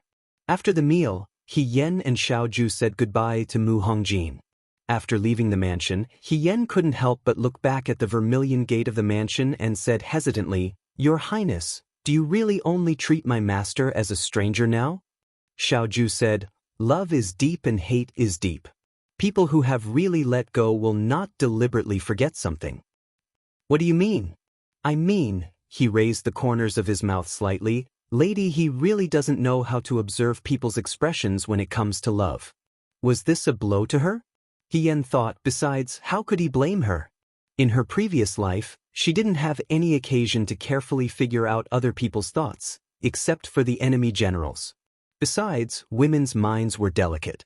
If a woman really wanted to hide her feelings, she would definitely not let others see through her. "You speak as if you know very well," she retorted. "A little better than you." He walked forward leisurely, and Yen hurriedly followed. In the empty hall, the woman in the red robe and golden crown slowly walked up the steps and sat down on the high seat. After Mu Xiaolu finished her meal, she was taken back to her bedroom to rest by a maid. Mu Xiaolu had also received quite a shock yesterday. As a child, she was very tired and sleepy, so Mu Hongjin had someone send her some soup to calm her nerves. Fortunately, Mu Xiaolu was only frightened and not injured. Jiang was plagued by internal and external troubles. Yudo was among them, and the lives of hundreds of thousands of people in the city were in her hands. The current situation really couldn't be considered gratifying. This was originally a mess, but Mu Hongjin actually thought of another name in her heart. Lu Buwang. She really didn't expect that after so many years, she could still hear the name Lu Buwang from other people. She also didn't expect that Lu Buwang would dare to enter Jiang City again. If Mu Hongjin was young, she would definitely stand in front of him, look down at him condescendingly, and ask him to get out of her territory. But now, she didn't have such an impulse, and she didn't even want to see him. On the small table next to the high seat, there was a carved bronze mirror. Cui Yuezhi had found it for her from a merchant. The mirror was extremely thin, and the carvings were extremely beautiful. There was an emerald green opal inlaid on the wooden handle at the bottom. She had always liked complicated and gorgeous things, so she kept it with her every day. Mu Xiaolu always said that this bronze mirror looked old-fashioned, but Mu Hongjin didn't think so. She held the bronze mirror in her hand and looked at the person in the mirror. The woman in the mirror was extremely beautiful. She didn't know when even her makeup had to be as dignified and exquisite. There was a touch of light red at the corners of her eyes, which made her beauty look cold and gorgeous. Her lips were also red and slightly pursed, which made her look restrained and cold. She reached out to stroke her hair. The maids all envied her for her long black hair. Even at this age, she didn't look old. But they didn't know that every morning she would ask her personal maid to comb her hair carefully under the sunlight, find out the white in her hair, and pull them out one by one. As long as she was still the princess, she would always be young, beautiful, noble, and powerful. She would trample all the restless people under her feet and accept everyone's respectful and sincere gazes. But she was old after all. Mu Hongjin looked at herself in the mirror. Once upon a time, her face was clean and she never put on makeup. Her eyes didn't have the domineering and fierce look now. That girl's eyes were always curved, and when she smiled, she revealed her white teeth. She was brash, hearty, and carefree. Her thoughts flew back to many years ago, so long that she couldn't remember which year it was. At that time, Mu Hongjin wasn't the red-robed and golden-crowned princess. She was the only daughter of King Mengji, the apple of his eye, a 17-year-old girl. The 17-year-old girl was full of imagination about love and the future. When she suddenly learned that her marriage was set and she was going to marry the son of an important court official, her first reaction was fierce resistance.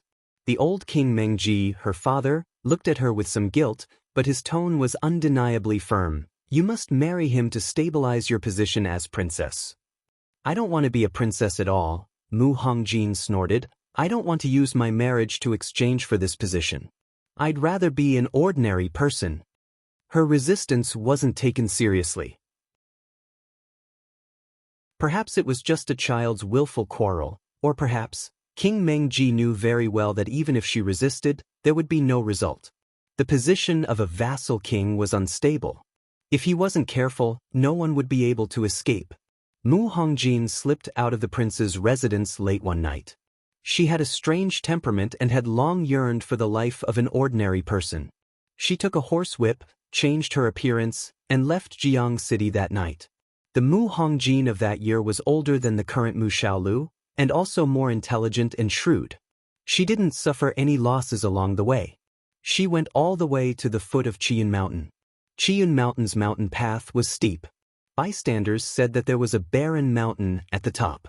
However, there was a lush peach forest at the foot of the mountain.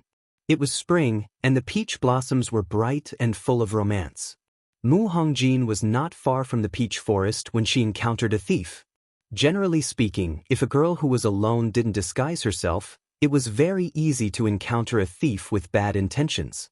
If the girl was a beautiful girl, it was even more difficult to avoid. There were many stories of heroes saving beauties in dramas, and they all originated from this. Mu Hongjin ran, and when she ran under a peach tree, she accidentally sprained her ankle and had nowhere to hide. The thieves grinned and came forward, like catching a turtle in a jar. If this was in a drama, at this time, the hero who saved the beauty would appear. The hero who saved the beauty did indeed appear. Stop! At this critical moment, someone's voice was heard. It was a clear male voice. Mu Hongjin looked back and saw a young man in white slowly walking over. His long hair was tied up in a bun with a white silk cloth, and he carried a zither on his back. He had delicate features and an otherworldly appearance, as if he didn't care about the secular world. He blocked in front of her. The thieves were stunned at first, but then they laughed. They thought that this young man looked weak and was just trying to stand out, so they quickly told him to get lost. Mu Hongjin also felt some despair. He looked more like a zither player than a hero. However, the young man just stood there calmly and didn't move. The thieves flew into a rage out of humiliation and wanted to make the young man suffer a little. It wasn't until the young man pulled out the long sword at his waist that Mu Hongjin saw clearly that he actually had another sword. The young man in white was indeed a hero, and he was also a kind hero. His swordsmanship was extremely high, but he didn't take those people's lives. He just stopped and beat them until they fled. Only the two of them were left under the peach tree. In the crimson red, Mu Hongjin looked at the other party. The young man's eyes were calm and indifferent, and his robe was spotless. However, she knew that he was not a zither player, but a chivalrous hero. He jumped out of those thrilling dramas and appeared in front of her like a divine soldier descending from the sky. He was the young chivalrous hero who saved her. The panic just now faded away, and she smiled with curved eyebrows and eyes. Thank you for saving me. My name is Mu Hongjin. What's your name? The young chivalrous hero seemed to be a little surprised by her sudden cheerfulness. He paused and said, Lu Buwang. The girl from Jiang was cheerful and bold, enthusiastic and forthright. Mu Hongjin looked at him with a distressed expression, but a trace of craftiness flashed through her eyes. Young chivalrous hero Lu, I sprained my ankle and can't walk anymore. Since you've saved me, I'll help you to the end. Carry me on your back. The person in the bronze mirror smiled slightly, and her gaze gradually became distant. When she recalled the peach blossoms that year, she would unconsciously smile. She didn't hold the bronze mirror tightly and accidentally dropped it on the ground. The sound alarmed the woman on the high seat. She bent down to pick up the bronze mirror and was slightly startled. There was a crack on the smooth surface of the bronze mirror because of the fall just now. It was very slight, and if one didn't look carefully, it wouldn't be discovered. The smile on her lips faded. After a while, she put the mirror aside. After all, it was difficult to repair a broken mirror. When they returned to the Chui residence, it was already evening, and Chui Yuezhi hadn't returned yet. He Yen was afraid that Lu Buwang would leave without saying goodbye, so the first thing she did was to look for Lu Buwang. When she found him, she found that Lu Buwang was playing chess with Lin Shuanghe. Both of them liked to wear white clothes. Lin Shuanghe looked like a fine young master in a chaotic world, while Lu Buwang looked like a noble and otherworldly swordsman. Seeing that He Yen had returned, Lin Shuanghe said, "Young master, madam, you're back. Mr. Lu's chess skills are too good. I, Lu Buwang, have such high chess skills, but I can't even last 10 moves against him. How many rounds has it been? Young master, why don't you play chess with Mr. Lu and help me win a round?" He Yen silently rolled her eyes in her heart. It wasn't that she was bragging about her master, but there was nothing that Lu Buwang wasn't good at. He was talented in both civil and martial arts.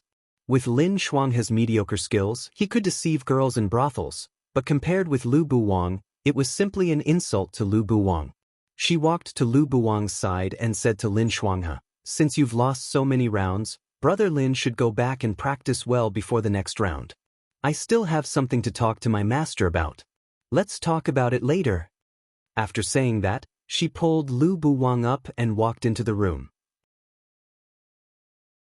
Lin Shuanghe looked at He Yan's back, leaned close to Xiao Ju, and asked curiously, "Why are you in such a hurry? What's wrong with my sister He?" Xiao Ju said, "She went to listen to a story." "What story?" Lin Shuanghe was puzzled. "Did you see the princess in the mansion? How was it? Did she make things difficult for you?" Xiao Ju chuckled and didn't answer. She didn't make things difficult for him, but He Yan's gaze fell on the door that was closed by He Yan. It was just that this trip was probably an accident for Mu Hongjin, Lu Buwang, and even He Yan. Cui Jiao was about to go in with the tea, but was stopped by Xiao Ju. His gaze fell on the teapot on the tea tray, and he said, "Change a bowl of brown sugar water hot." Cui Jiao nodded. Xiao Ju turned around and saw Lin Shuanghe staring at him with a strange gaze. He frowned. "What are you looking at?" Xiao Huaijin, Lin Shuanghe looked at him seriously, waved his fan, and said, "You're finished."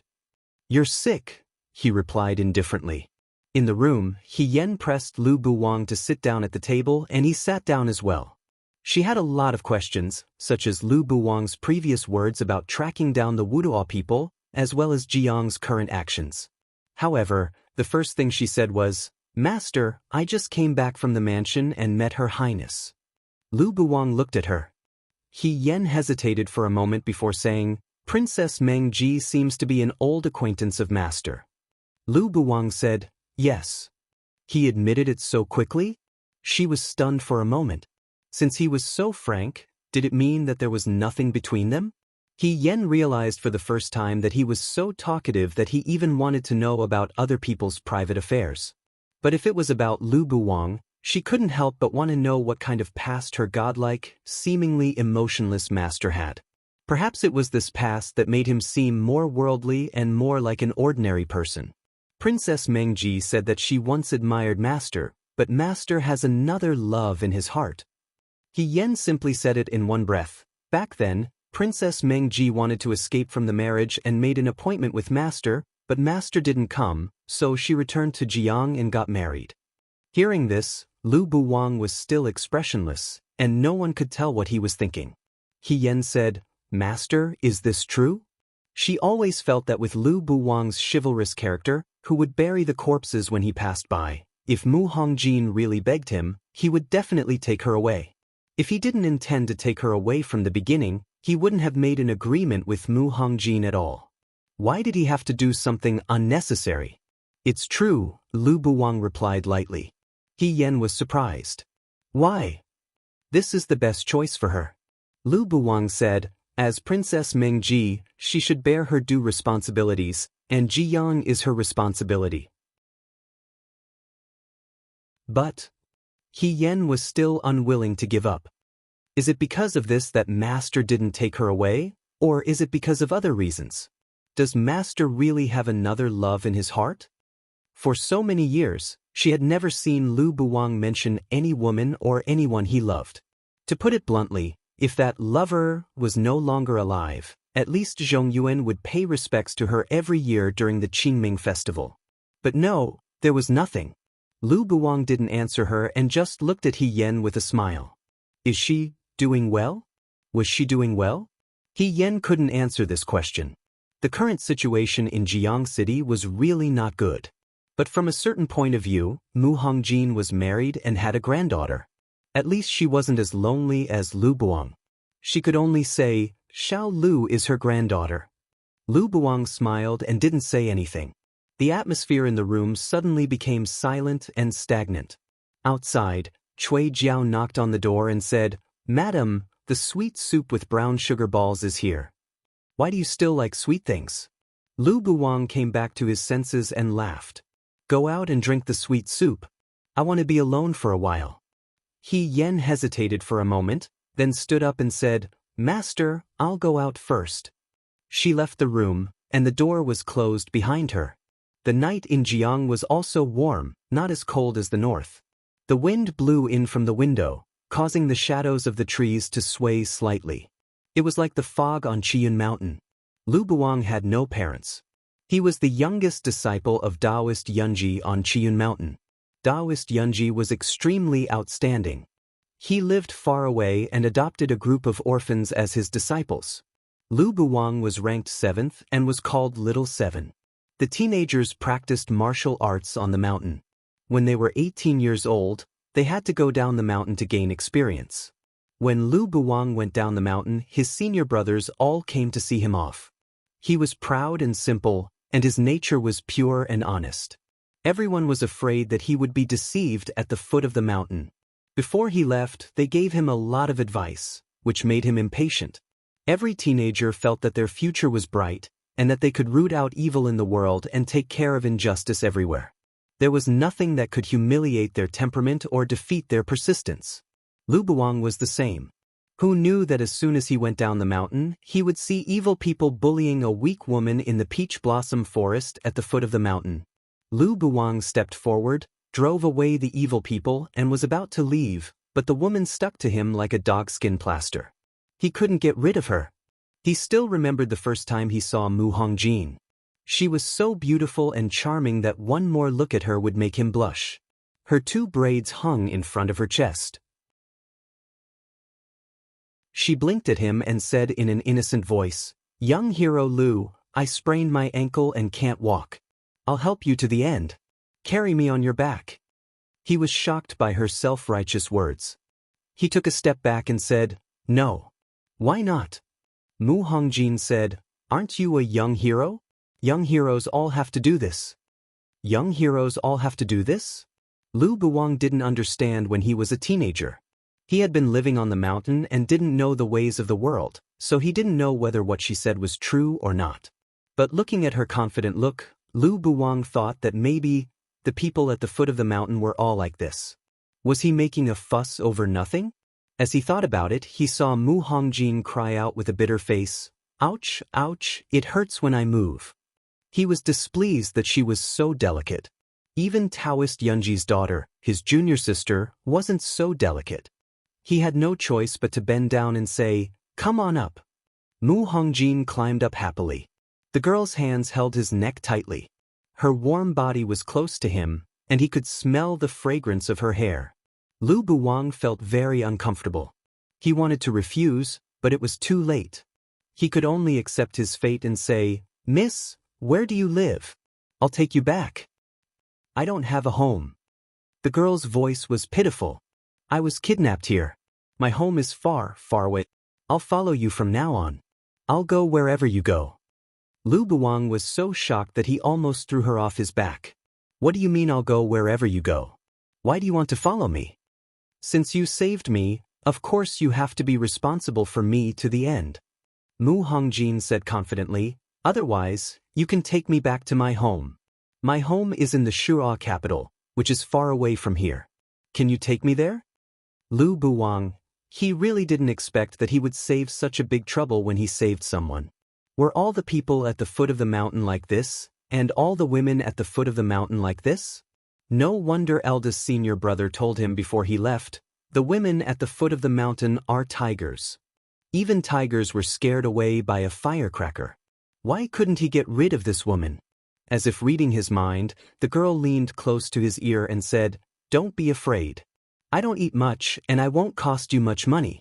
If you take me with you, I won't be a trouble. I beg you, young hero."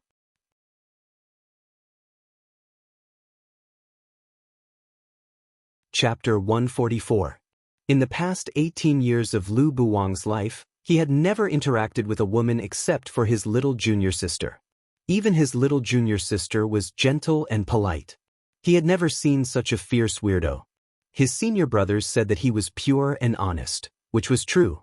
He put on airs, but he was repeatedly helpless against Mu Hongjin. He couldn't get rid of Mu Hongjin, so he thought that he would wait until he finished his business and then take her to Chiyun Mountain. As for how to deal with her, he would let Taoist Yunji decide. Suddenly, there was a gentle and soft girl beside him, which made Lu Buwang very uncomfortable. But soon, this discomfort was diluted by anger. Mu Hongjin wasn't like what she said, "I don't eat much, and I won't spend much of your money. I won't be a problem if you take me with you." Mu Hongjin indeed didn't eat much, but she spent a lot of money. She was too picky. She had to choose the best restaurant to eat, dress beautifully, and live in an inn. Fortunately, she had her own money, which was very rich, so she could afford it. Not only that, but she also shared it with him generously.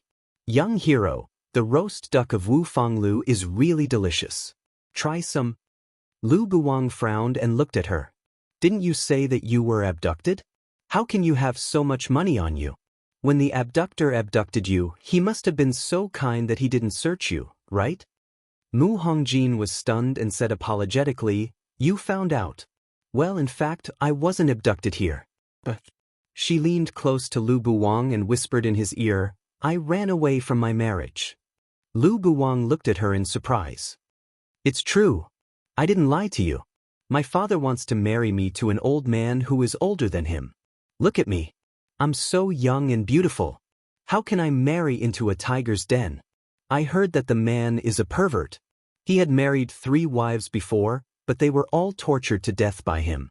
I had no choice." She pretended to cry and covered her face with her sleeve. "I just didn't want to die so miserably." Lu Buwang was skeptical. "Nonsense. Since you have so much money on you, it can be seen that your family background is not bad. Why did your father marry you to such a person? That person's family background is even bigger than ours." Mu Hongjin said aggrievedly, "Don't you know that the higher the official's rank, the higher the official's rank? He took a fancy to me and wanted me to be his wife. My father had no choice. But I didn't want to. I escaped in the middle of the night. If they caught me, I would be dead. So, young hero, please don't leave me behind." Lu Buwang said angrily, "I'm not your husband." She made it sound as if he had abandoned her. They were strangers he had met by chance. If her family really found Mu Hongjin and they wanted to take her away, what reason did he have to stop them? "That won't do." Mu Hongjin grabbed his hand. "You saved me, so you should be responsible for me. If you leave me behind halfway, I'll die sooner or later. It's better to die now. Come on." She snatched the long sword from Lu Buwang's waist and put it on the table. She looked at Lu Buwang and said aggressively, "It's better to die under your sword than to be tortured by that bastard. Young hero, kill me." There were people coming and going around. When some people saw them like this, they all pointed at them.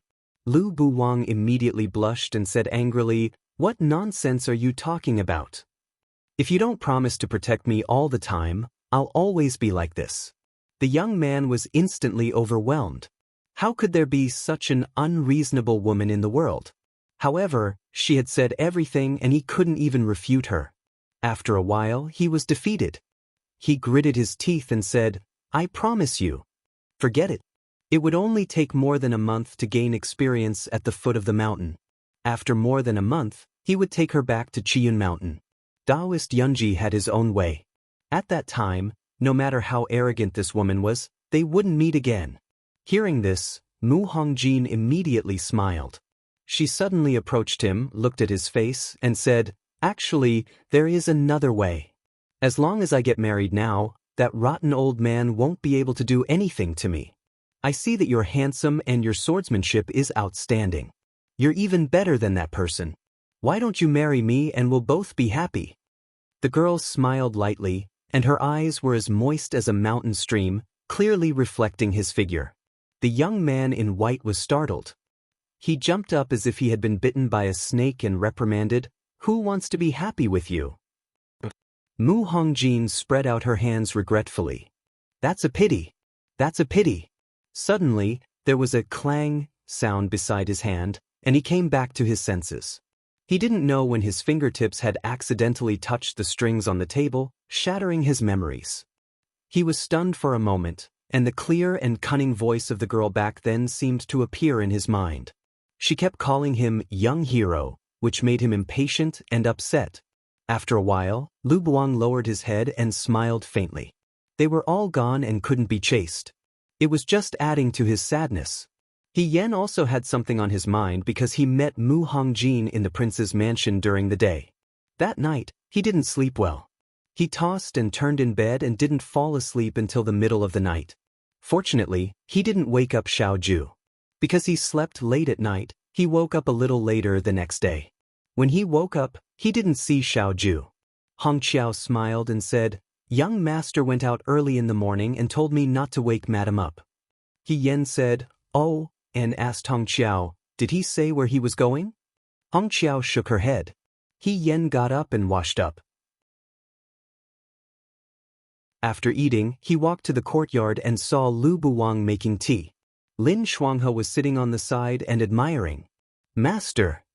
He Yen went over and called, "He." Lu Buwang smiled and said, "Do you want to drink tea?" He Yen waved his hand repeatedly. Lu Buwang's skill in making tea looked quite intimidating, but the tea he made had always been very bitter, similar to medicine. Although she wasn't afraid of suffering, she wasn't someone who would ask for it. She immediately said, "I'm going out for a walk. You guys continue." He Yen smiled and walked away. When she arrived at Jiang, if it wasn't for something, her days would be very boring. If it was in the past, she would have practiced martial arts to strengthen her body on such a good morning and good weather. Unfortunately, she was wearing women's clothes now, so it wasn't convenient for her to do this. She was even more afraid of being exposed. After thinking about it, she could only give up. While she was regretting, Cui Jiao hurried over and said, "Madam, a guest is here." "If there's a guest, then so be it." He Yen was puzzled. What does it have to do with me? She wasn't the owner of the Cui mansion. She was obviously a guest. Even if there was a guest, it wasn't He Yan's turn to welcome her. Cui Jiao carefully looked at her face. "You know this guest? She's the daughter of Ling Dianyi from the Dibua Hall. She came to the mansion today and said that she came to have fun with you."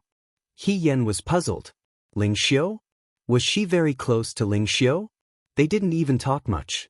Their relationship wasn't close enough for them to visit each other, right? "Madam, do you want to go and take a look?" He Yen sighed. She had already come to the house. How could he close the door and not meet her? Forget it. He would just go and meet her for a while and see what she was up to. In the small garden, several young girls were sitting together. They were all dressed up and were beautiful. They were even more beautiful than the spring scenery in the garden. They were chattering and laughing, and their voices were like orioles. Just looking at them was really pleasing to the eye. Concubine Wei stood in the corridor and wrung her handkerchief angrily. She said, "These people are really too much. They're bullying our yin." Second Concubine Wei was putting nail polish on her fingers. The bright red color of the nail polish made her fingers look especially slender and white. It can't be helped. Who told young Master Qiao to be so handsome? Our Jiang hasn't had such a person for many years. His age is just right. If I were 10 years younger, I would also give it a try. Try my ass. Concubine Wei was so anxious that she cursed. Be careful or I'll tell Master. Good sister, I was just saying. Why did you take it seriously? Second Concubine Wei laughed. She carefully looked at the nail polish on her fingers under the sunlight. There are so many wolves chasing after a piece of meat. I'm too lazy to deal with them. Miss Yu Yen is so pitiful. Third Concubine Wei liked to be sad. She covered her heart with her handkerchief and sighed with a frown. She said with some empathy, so many people have their eyes on her as soon as she arrived in Jiang. If she continues to stay in Jiang in the future, will her days be good? Although she is young and beautiful now, if other women were to appear in front of young Master Qiao every day, how long would young Master Qiao be able to last? A man's true feelings are too easily changed. They can't withstand a few words from a vixen. Who are you scolding? Second Concubine Wei glanced at her.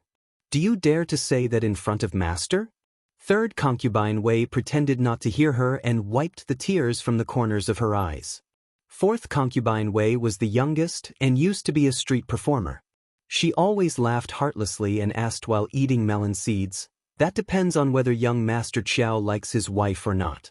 I quite like Miss Yu Yen. She doesn't have the delicate air of a young miss. Last time, she even helped my servant carry the bucket. It was the first time I saw a master helping a servant. How nice. That's terrible. Third Concubine Wei made a fuss over nothing. Men all like gentle and timid girls. Carrying a bucket? She didn't let others look down on her and think that she was born to be treated carelessly. Fourth Concubine Wei was dissatisfied and spat out the melon seed in her mouth. What do you mean look down on me? I used to be a street performer and carried 5 water vats at a time. Master still liked me very much. What gentle and timid. Master didn't have the patience to deal with someone like you who would have a headache and fever every few days. Enough, stop arguing. Concubine Wei's head hurt from their argument and she reprimanded them. We are talking about Miss Yu Yen now. In any case, she is quite miserable. Third Concubine Wei muttered. You see, Miss Ling isn't easy to deal with. The other girls aren't that easy to deal with either. Young Master Qiao is born beautiful, but he treats people very coldly. I don't think he cares much about Miss Yu Yen. Sooner or later, something will happen. Third younger sister. Second Concubine Wei glanced at Third Concubine Wei. Do you know why you are the least favored among the 4 of us? It's because you don't have good taste. Third Concubine Wei glared at her angrily. Tears welled up in her eyes and she looked like she was about to cry again. That young Master Qiao's temperament is indeed cold and he doesn't seem to care much about Madame Qiao. I don't know why. Perhaps there were no feelings before marriage? However, from his behavior these past few days, it's clear that he likes Madame Qiao. Ordinary people's love isn't a big deal, but this kind of person's love is. There is a kind of person who is unmoved, but once he is moved, there is only one person in his eyes. Second Concubine Wei raised her finger and smiled like a vixen imparting her experience. No matter how many other girls are beautiful, they are all in vain in his eyes. Qiao Huanqing is this kind of person. When these words came out, everyone was silent for a moment. This kind of man was probably what women yearned for. For a moment, they were speechless. After a long while, Concubine Wei opened her mouth and asked, Do you mean that we don't have to help? Help what? Second Concubine Wei smiled carelessly. That Qiao Huanqing is very protective. Why don't we make a bet? I'm afraid that when Yu Yen's husband will stand up for her before she is in trouble. When He Yen arrived at the small garden, a gust of fragrant wind hit him in the face and he almost fainted from the smell. He didn't know why the women of Jiang liked to wear fragrant pouches so much. It was fine if it was just one person, but when many people crowded together, it was like a cloud of powder. For a moment, He Yen missed Xiaoju's moon qilin fragrance very much. It was faint and light. It was just right. Madame Qiao is here. Ling Xiu stood up and smiled at her. He Yan didn't know any of these girls except for Ling Xiao and Yen Min. He thought for a moment and said, I heard that Miss Ling specially came to see me? You don't have to be so serious. Ling Xiao smiled and said, It's just that today's weather is good and we have nothing to do. We are sitting together and chatting. We thought that since Madame Chiao is here, we might as well go together. Madame Chiao won't find us disturbing, right? I won't. He Yan smiled and snorted in her heart. Even though she wasn't sensitive to women's affairs, she could tell that this group of people had ulterior motives. They weren't here to see her. They were clearly here to see Xiao Ju. As expected, Ling Xiao's next sentence was, Why don't I see young Master Chiao? My husband went out early in the morning. He Yan smiled very amiably. He might not be back until late at night. What right did they have to see him whenever they wanted? He was the commander-in-chief of the Right Corps of Dewey. Of course, he couldn't just let anyone see him. If he didn't allow them to see him, then he didn't allow them to see him. When Ling Xiao and the girls behind her heard this, they instantly looked disappointed. He Yan smiled and said, Didn't Miss Ling specially come to see me? Why? You're not joking, right?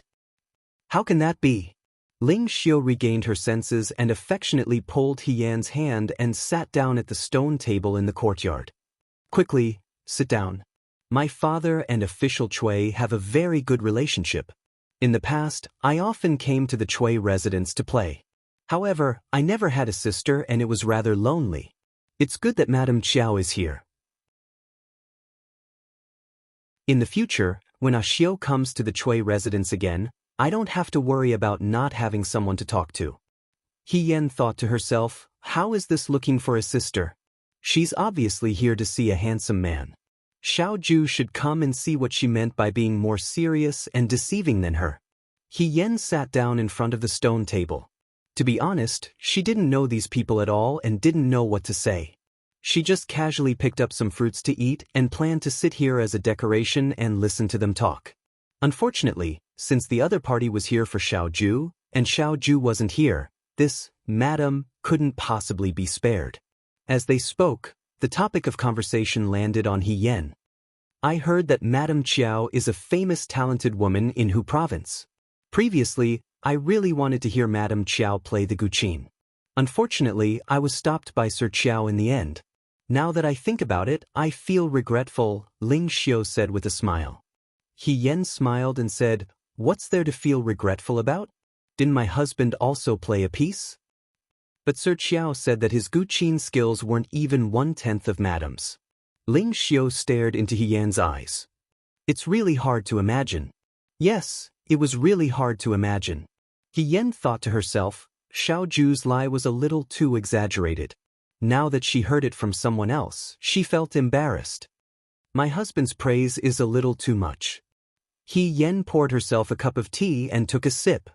My guqin skills are about the same as his. If you listen to him, it's equivalent to listening to me. How can that be? Ling Xiao obviously didn't plan to let her off so easily. In Jiang, we admire talented people the most. Since Madame has the talent to swallow the phoenix, you shouldn't hide it. The weather is good today. Why don't we pick up some poems here? Firstly, it's interesting. Secondly, we can see Madame's talent. Here it comes, here it comes. He Yan was annoyed. Why did Ling Xiao ask him to either play the guqin or compose poems? Did she have to play chess or write calligraphy if she said that she didn't know how to compose poems? He Yan thought to himself, even if this lady is attracted by Xiao Ju's appearance and admires her, she should be targeting Xiao Ju. For example, she should be showing off her skills in front of Xiao Ju. Why is she making things difficult for me? Is it possible that Xiao Ju will like anyone who makes things difficult for me? Once was fine, but every time was the same. He Yan didn't want to play this kind of game with them anymore. He only smiled and said, Today, I don't want to compose a poem, nor do I want to play chess. Of course, I definitely won't play the zither. There was no room for negotiation at all. He directly rejected Ling Xiao. No matter how clever Ling Xiao was, she didn't expect He Yan to say that. After a while, Yen Min, who had been silent all this time, snorted and mocked. It said that women in the Central Plains are graceful and polite. I think Madame Chiao's way of speaking is like our Miss Jiang. Very straightforward. When in Rome, do as the Romans do. He Yan smiled. Madame Chiao, are you looking down on us? Ling Xiu lowered her head and asked uneasily. It's not that I'm looking down on you, He Yan said doubtfully, it's just that I don't want it today. Didn't you say that Miss Ling is a talented lady? Why can't you understand a simple sentence? Is it difficult to understand what I said? He Yan would have asked them to come out and fight if they were men looking for trouble today. However, it was not good for a woman to do such ungentlemanly things. After thinking about it, she decided that it would be better to use the title of evil Rakshasa to make these ladies understand that she was not to be trifled with. After being frightened, they would naturally not come to her door and ask her to play the guqin, chess, calligraphy, and painting again. Ling Xiu looked at her in a daze and did not say anything. When the other ladies saw this, they were dissatisfied with He Yan. It was probably because Ling Xiu was very prestigious among them. When Ling Xiu was wronged, all of them wanted to stand up for her. A lady with a slightly louder voice said, Madame Chiao refuses to do this and refuses to do that. Could it be that she doesn't know how to play the guqin? The so-called title of a talented lady doesn't live up to its name. That's why she shirks it every time. How is that possible? Another lady seemed to be deliberately playing along with her. She said in surprise, that young Master Chiao is not an ordinary person. He plays the guqin so well. It's obvious that he's an elegant person. He was already very wealthy in the past. Now that he's acknowledged his ancestors, he'll be a person of status in Jiang sooner or later. I heard that Madame Chiao is also from an ordinary family. If she doesn't have any special skills, what does young Master Chiao like about her? Yen Min-er smiled insincerely and said, Beauty. Speaking of which, Madame Chiao's skin is as white as jade. She's as beautiful as the moon. She emphasized the word skin as white as jade. He Yan was speechless. She seemed to be talking about Xiao Ju. How could she be blamed for that? What kind of logic was that? Beautiful as the moon. There are so many beautiful ladies in Jiang. Isn't a Xiu beautiful? She comes from a good family, has a gentle personality, and is brimming with talent. If that's the case, A Xiu is the one who's compatible with young Master Chiao. Don't talk nonsense, Ling Xiu said with reddened eyes. He Yan had finally experienced how bold Miss Jiang was and how direct she was with her words. But what did they mean by this? Ling Xiu was a pure and innocent lady. Xiao Ju was now a married man. Did they want her to be Xiao Ju's concubine? Or did they want her to step down to make way for Ling Xiu? Was there something wrong with her brain? We didn't say anything wrong. Madame Chiao, you won't be liked by your husband sooner or later. The lady with the loudest voice laughed and said, Madame Chiao, please don't blame us for not being nice with our words. We're only saying this because we treat you as our own. Don't treat us as outsiders. Oh, since they couldn't do it openly, they were trying to sow discord? He Yan had been with Xiao Ju for a long time and had learned a thing or two about his ability to scold people without using any vulgarities. He immediately shook his head and smiled sweetly. Don't treat us as outsiders, don't treat us as outsiders. I know that all of you have good intentions. However, you're worrying too much. My husband treats me very well. Even if I don't know how to play the zither, chess, calligraphy, and painting, he wouldn't blame me at all, let alone if I didn't know how to play the zither. I have a bad temper, and I get angry and ignore people easily. My husband, on the other hand, would always be patient and coax me. He would cook noodles for me and take me to buy noodles. He would remember every word I said. He even remembers things like menstruation better than I do. He Yan glanced at Ling Xiu and saw that Ling Xiu's expression was not good. He felt proud and spouted more nonsense. What's so difficult about learning the zither, chess, calligraphy, and painting? When I'm unhappy, my husband will use his skills to make me happy. What you've seen is just the tip of the iceberg. There are many more that you haven't seen. Outside the courtyard, Xiao Ju had not reached the garden. She had just turned the corner when she heard He Yan's pretentious sigh. He used a disgusting and sickening tone to speak. Sigh, such an outstanding and unreasonable man only dotes on me. He can't tolerate anyone else in his eyes. What can I do?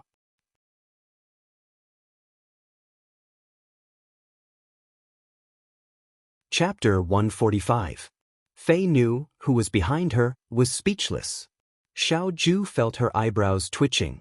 She had just returned to the Chui residence and had not had time to change her clothes when she heard from Cui Jiao that He Yen was dragged to the small garden by Ling Xiu. She knew what a woman like Ling Xiu was up to. However, He Yen did not know anything about women. She thought about it and decided to put out the fire first because she was afraid that Ling Xiu would be taken advantage of.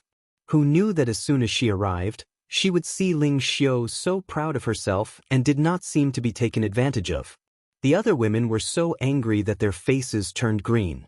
She wasn't too stupid. Xiao Ju was both angry and amused, so she didn't go forward. She simply stood at the corner of the garden and looked at her coldly. She wanted to hear what other shocking crazy things this person could say. On the other side, second Yinyang showed a knowing smile. She pointed at the figure at the corner of the garden and said, "Look, someone is here to protect her." "It's true."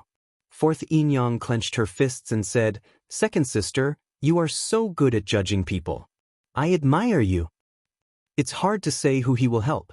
Third Yinyang was not satisfied with her wrong judgment and said, "What if Qiao Gongzi sees Ling Xiu's beauty and changes sides?" Yinyang Wei frowned and said, "If you don't know how to speak, then don't speak."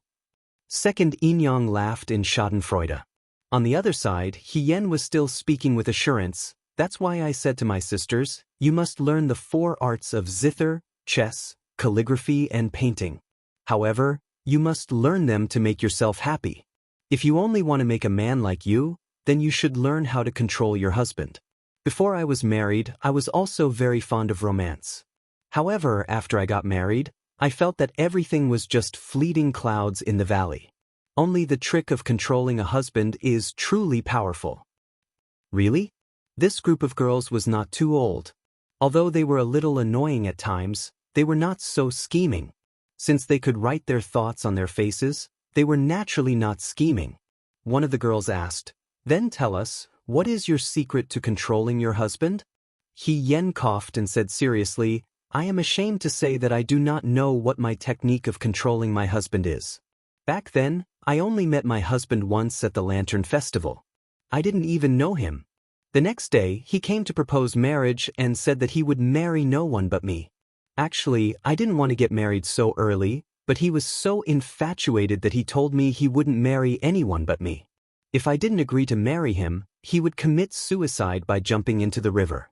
I thought that since it was a human life, I might as well do a good deed. Moreover, you also know a saying, a strong woman is afraid of a pestering man. He kept pestering me, so I married him. I've thought about it. There's only one trick to controlling a husband. First of all, you have to have a face that can make people infatuated at first sight and want to marry no one else but you." She combed her long hair that hung in front of her chest and said somewhat embarrassedly, "Of course, this is not something that everyone can do. Secondly, you must like him less than he likes you." Men and women were generally evenly matched. In small matters, there would always be someone who had the upper hand and someone who was at a disadvantage. This is just like fighting a war. It's not a good thing to always place too much importance on your lover. If you treat yourself well, there will naturally be someone who will love you. He Yen made up such nonsense that she almost believed herself. I've never fawned on my husband, but he doted on me like a pearl or a treasure. This is the result. Thirdly, He Yen said in her heart, I can't make up the third one. She smiled slightly. Good people are rare. Everyone has to open their eyes and look carefully. Rather than staring at someone else's, it's better to open your eyes and raise a new one. Fei Nu secretly glanced at her master. Second young master Xiao was leaning against the wall. His smile was slightly cold and his eyes were filled with ridicule. Fei Nu thought, this lady, he said something about a strong woman being afraid of a pestering man. Their young master is a pestering man? And he kept pestering her? He really knew how to flatter himself. Second Anyang stopped cracking melon seeds and stared at He Yen. She said in surprise, so it was me who made a mistake?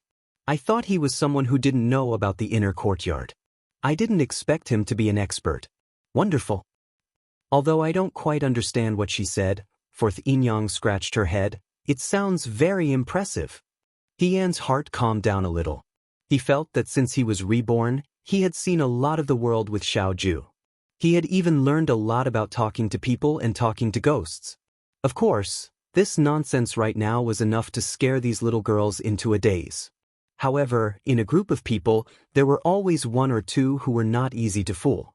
Yen Min looked at her and said sarcastically, "Do you really think that people will believe what you said? Young Master Qiao dotes on someone? And pesters you? Does young Master Qiao look like this kind of person?" When she said this, the few young ladies who were still in a daze recalled Xiao Huanqing's cold appearance and immediately became clear-headed. No matter how they looked at it, Xiao Huanqing didn't look like the kind of person who would pester Wen Yuyen. "You must be lying," the loud-voiced young lady said. "I'm not." He Yen was very sincere. "Our relationship as husband and wife is very good, so good that it's beyond your imagination." Just a few days ago, during the Water God Festival, we even walked on Lover's Bridge. I'm afraid of heights and didn't want to go at first. However, when my husband heard that people who cross the bridge together will not be separated for the rest of their lives, he forcefully carried me over. If I hadn't sternly refused, he might have had to walk on it 3 times, destined for 3 lifetimes. Xiao Ju. He couldn't bear to continue listening. He only felt that it was inconceivable. How could there be such a person in the world who could tell such a lie without blushing or panting? She was so serious that it made one's hair stand on end. What's wrong with that? The young lady at the side was unconvinced. So many people walk on Lover's Bridge. We even look at pictures together, He Yen said. Ling Xiu didn't understand. What pictures? Spring. Before she finished speaking, a light cough was heard. Everyone turned to look and saw a young man slowly walking over. He was so elegant that he could be in a painting and was as handsome as jade. It wasn't the first time they had seen him, but every time they saw him, they couldn't help but be mesmerized by this person's appearance and praise him in their hearts. When he passed by He Yen, his beautiful eyes fell on He Yen, revealing a hint of warning. He Yen also forgot what he was talking about. Just as he was about to speak, he heard Xiao Ju say faintly, "Yen Yen, what are you doing here?" Ling Xiu was stunned. It wasn't uncommon for couples to call each other Xiao, but it was always done in private.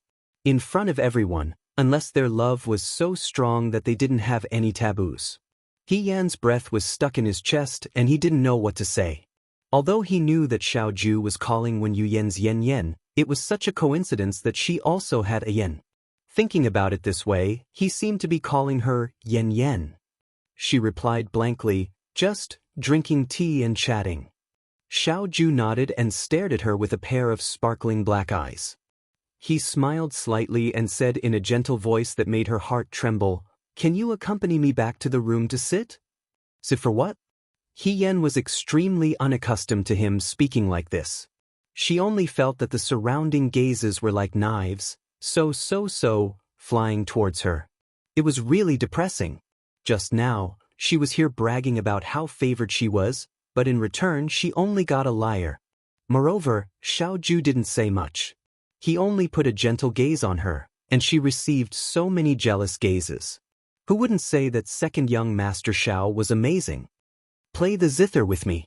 The young man's face was as beautiful as jade and his eyes were as bright as the stars. His hair was soft and cold, and it hung on his shoulders. He reached out and gently rubbed He Yan's hair. He really doted on her. The people around them wanted to push He Yen away and stuff their heads under the young man's hand. "Oh, okay." He Yen composed herself and stood up. When she looked up again, she also had a shy expression. "Sisters, I'm sorry. My husband wants me to go back and play the zither with him." She sighed again and said with annoyance, "It's true that a fierce woman is afraid of a pestering man." He Yen turned around and leisurely walked away with Xiao Ju. The people behind them looked at each other. After a while, Ling Xiu flung her handkerchief, gritted her teeth and wiped her face. Yen Minner was startled. "What's wrong?" Ling Xiu was so angry that she cried. The plate of melon seeds was empty. Fourth concubine clapped her hands and said with dissatisfaction, "That's it. If you want to watch, go find a book." Concubine Wei rebuked, "Do you think young Master Chiao is here for you to watch a show? Don't say, this is much better than the show in the lovesickness class." Second concubine rested her chin on one hand, watching from afar. When young Master Chiao protected his wife, it was quite moving. Watching it made me want to. "What are you thinking?"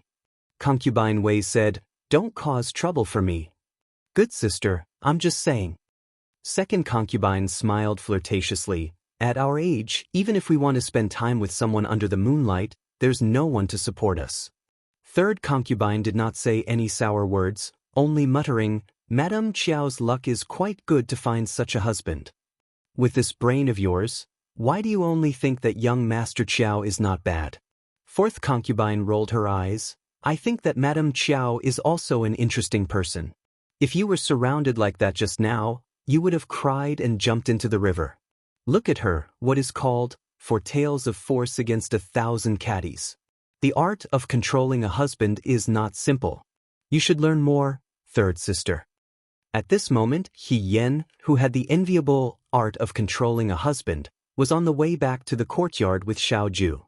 On the way back, He Yen did not dare to breathe loudly, nor did he raise his head to look at Xiaoju. He did not say a single word. Without a doubt, since this person had appeared at that time, it was obvious that this person had not just arrived. It was possible that this person had been standing behind for a long time. The words that she had said to smear Xiaoju's reputation had most likely been heard by Xiaoju. It was all the fault of that group of girls who were too talkative. They were so noisy that she did not hear Xiaoju's footsteps. She did not know what Xiaoju was thinking right now, but she knew that he must be very angry. What should she do to appease his anger when she returned? Apologizing before he gets angry? Just as she was thinking, the courtyard was already in front of her. On the way back, He Yen and Xiaoju saw Lin Shuanghe standing in the courtyard, talking to a servant girl. Lin Shuanghe, this lecher, said something to his new servant girl, which made her blush and laugh. When he raised his eyes, he saw that He Yen and Xiaoju had returned. Lin Shuanghe greeted them. "Young master, young mistress is back? Where did you go?" He Yen replied awkwardly, "I drank some tea. Let's talk about it later." She followed Xiaoju back to the room. As soon as she entered the room, she bumped into Xiaoju and almost fell into his arms. Xiaoju looked at her indifferently, reached over her body, and closed the door behind her. "He Yen, sit." He turned around and sat down at the table. His calm tone made He Yen feel that he was denouncing him. He Yen quickly sat down in front of him. "Why aren't you saying anything?" Xiaoju raised his eyebrows and looked at her with a faint smile. "Weren't you very talkative just now, fierce girl?" He Yen was shocked. "So he heard it?" She said, "Commander-in-Chief, you know that they come to find trouble with me every few days. I can't stand it, so it's just a temporary solution. Can I ask, when did you arrive, and how much did you hear of what I said?" Xiaoju sneered, "What's the difference?" "The difference is in the content of my apology." Xiaoju stared at her for a while, then said, "Lady He, do you not care about your own reputation, or do you not care about my reputation?" "I'm sorry," He Yen apologized sincerely, "but I think, now that we are young Master Chiao and Miss One, it should be fine to make our relationship more intimate. After all, it's normal for husband and wife to be intimate." Xiaoju couldn't take it anymore. "Are you talking about intimacy? Isn't it? If I didn't come over just now, what were you going to say? What did you and I look at?" He was well educated and couldn't bring himself to say those two words. However, He Yen was obviously not as particular as him. He said straightforwardly, "You're talking about the spring map." Xiaoju pinched her forehead. "You don't have to say it so loudly." He Yen lowered his voice and asked doubtfully, "We looked at the spring map together, which means that we have a very good relationship. What's wrong with that?" Back in the days when they were in the barracks, the men had expressed their friendship with their lives. Most likely, they had shared their treasured treasure maps with their brothers. If they didn't have a good relationship, they wouldn't lend it to them even if they begged. It was even more so between husband and wife.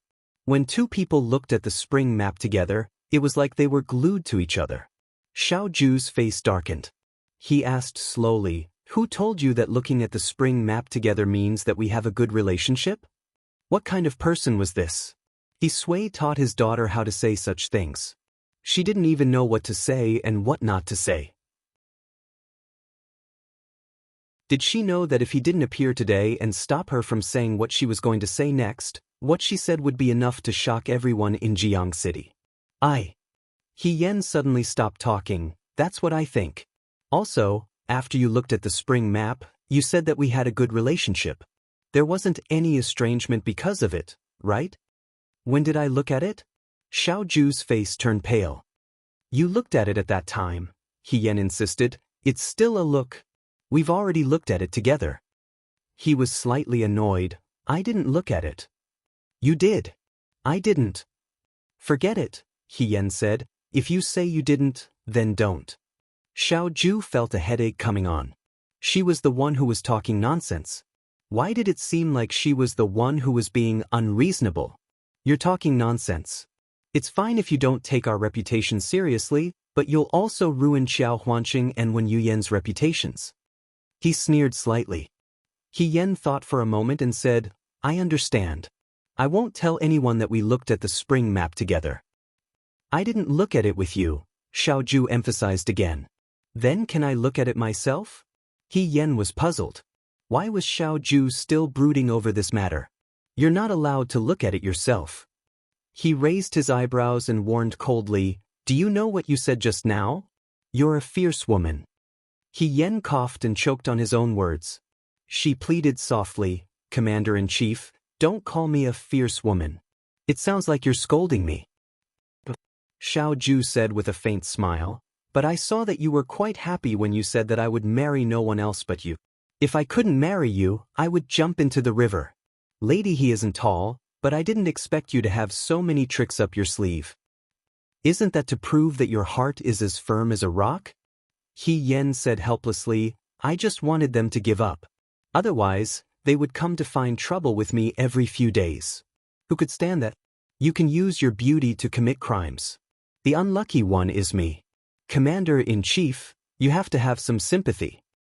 "I don't have any sympathy?" Xiao Ju was so angry that she laughed. If it weren't for the fact that he wanted to help her out and teach Ling Xiu and the others not to do useless things, he wouldn't have had to do so in front of others. Even now, he still felt uncomfortable. "Why should I have sympathy?" He said indifferently, "Don't you have the ability to control your husband? You only need to hook your finger to make your husband dote on you. It sounds like your husband is more pitiful." Tian didn't know what to say. "You have a face that makes people want to marry only you." Xiao Ju's lips curled into a playful smile. She stared into her eyes and said slowly, "He loves you like a jewel and a treasure, but you don't love him as much as he loves you. You pester him, but he doesn't change his infatuation and insists on being with you for 3 lifetimes. Fierce woman, aren't you a little too heartless?" He Yen had goosebumps when he heard her call him a fierce woman. She quickly moved the stool closer to Xiao Ju and grabbed his arm. She said righteously, "That's right. Our commander-in-chief is such a beautiful person. How can she be the one who pesters him? Other than you, no one else has the right to be called a fierce woman. If you want to be with someone for 3 lifetimes, don't even mention crossing a bridge, you can even cross a mountain of swords. No one can be heartless to you, no one." "That's not what you said just now." He said slowly, "What I said just now was a lie. I'm speaking the truth now." He Yen said, "You have to believe me." The girl's eyes were clear and firm, just like the wild cat he met in the courtyard. When its tail was stepped on, its fur would explode, but when it jumped up to be patted, it would be exceptionally obedient. A hint of a smile flashed across his eyes, but it disappeared in a flash. He said lightly, "In the future, don't read such nonsense." He paused and said, "Let's forget about this matter." He Yen was greatly relieved. This person was really not easy to fool. All he did was make him sound a little less cold, and he got so angry. It seemed that second young master Xiao really cared about his image in other people's eyes. He Yen thought about it and said, "Commander-in-Chief, don't just look at these things. Before this, I also said a lot of good things about you. For example, I said that you are proficient in zither, chess, calligraphy, and painting, and that you are omnipotent. Next time, you must perform well in front of them to prove that what I said is true." Xiao Ju sneered, "Am I a street performer?" "That's not true." He Yen scratched his head. He thought for a while and said to Xiao Ju, "But next time, if something like this happens again, and there are still people who don't know how to read the situation and come looking for trouble, Commander-in-Chief, you must cooperate with me and show that we are a loving couple. Maybe this way, they will know how difficult it is and retreat, and stop looking for trouble." Xiao Ju raised her eyebrows. "Cooperate?" He Yen nodded. He glanced at He Yen. "If you beg me, I can consider it." He Yen said, "Please, Commander-in-Chief." "Xiao Ju," she actually said it out loud so easily? He frowned slightly, and a mocking smile appeared at the corner of his mouth. "You are so spineless, and you call yourself a fierce woman. I told you not to call me a fierce woman." He Yen was angry. "Commander-in-Chief, you are really childish." He raised his eyebrows and said word by word, "Fierce woman. Childish." However, after the incident in the garden, it was unknown whether He Yan's words had an effect, or whether Xiao Ju's indifferent performance of doting on his beloved wife had an impact. For 2 days in a row, the entire Chui residence was very quiet. There were no more young ladies from Jiang City who wanted to drink tea and chat with Madame Chiao. Hong Qiao took out the teardrop gauze from the box and said, "Today, Madame will enter the prince's residence, wear this." He Yen nodded, "Okay." Princess Meng Ji held a banquet in the prince's residence today, and He Yen and Xiao Ju attended. She said that there would be guests, but they didn't know who they were. Cui Yuezhi was still a little confused. Why did Her Highness invite the two of you, but not me? He Yen knew that in Mu Hongjin's heart, her and Xiao Ju's identities had already been exposed. If Cui Yuezhi was also present, it would be inconvenient for them to talk. But there was an important guest, and she and Xiao Ju were invited to accompany them. Did they know the other party? But they couldn't figure it out. They would know when they arrived at the prince's residence. After Hong Qiao dressed He Yen went out. Xiao Ju was already waiting outside, talking to Lu Buwang. These days, Lu Buwang wasn't around during the day and only came back at night. When he came back, it was too late. He Yen had already fallen asleep, so he didn't have time to talk to Lu Buwang. Now that she saw Lu Buwang, she had to go out again. "Master," she said. In fact, there were several times when He Yen wanted to ask Lu Buwang if he wanted to see Mu Hongjin. But after all, it was someone else's business, and he couldn't interfere too much. Besides, only he knew what had happened between the two of them. Lu Buwang smiled and nodded at her. Be careful." He Yen nodded. Now that there might be Yuto in Jiang City, there might be people who had seen Xiao Ju. It was never a bad thing to be careful. Fei Nu and Qi Wu followed them as coachmen. Lin Shuanghe stayed in the Chui residence, so he didn't have to go with them. He Yen and Xiao Ju got on the carriage. He Yen asked, "Commander, today, Princess Mingji specially asked you and me to go to the prince's residence for the banquet, but she didn't ask Cui Zhongqi. That means she was worried about our identities. But there are important guests coming. Could it be that the important guests know our identities? Poor they." Xiao Ju lowered her eyes. The emotions in her eyes were unclear, and her voice was extremely flat. "People from Shuajing."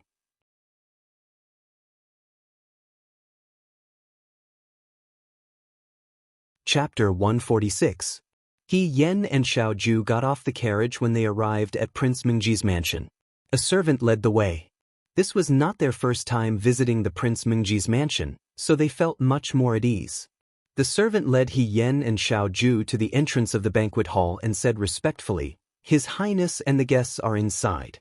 Young Master Qiao and Madam can go in directly." He Yen and Xiao Ju entered the banquet hall.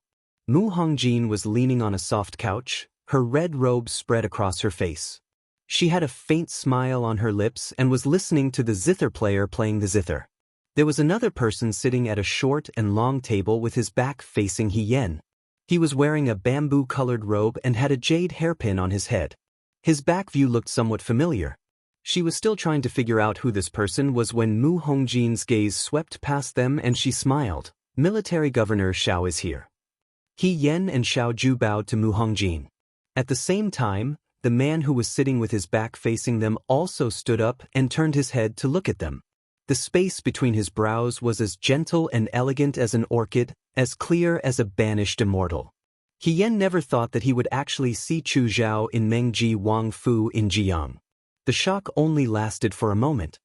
He Yen immediately knew that things weren't good. She was now disguised as a woman. She didn't know what Chu Zhao would think if he saw her. This person's identity was still unknown. If he went back and told Su Jingfu would use this matter to create trouble for Xiaoju. That wouldn't be good.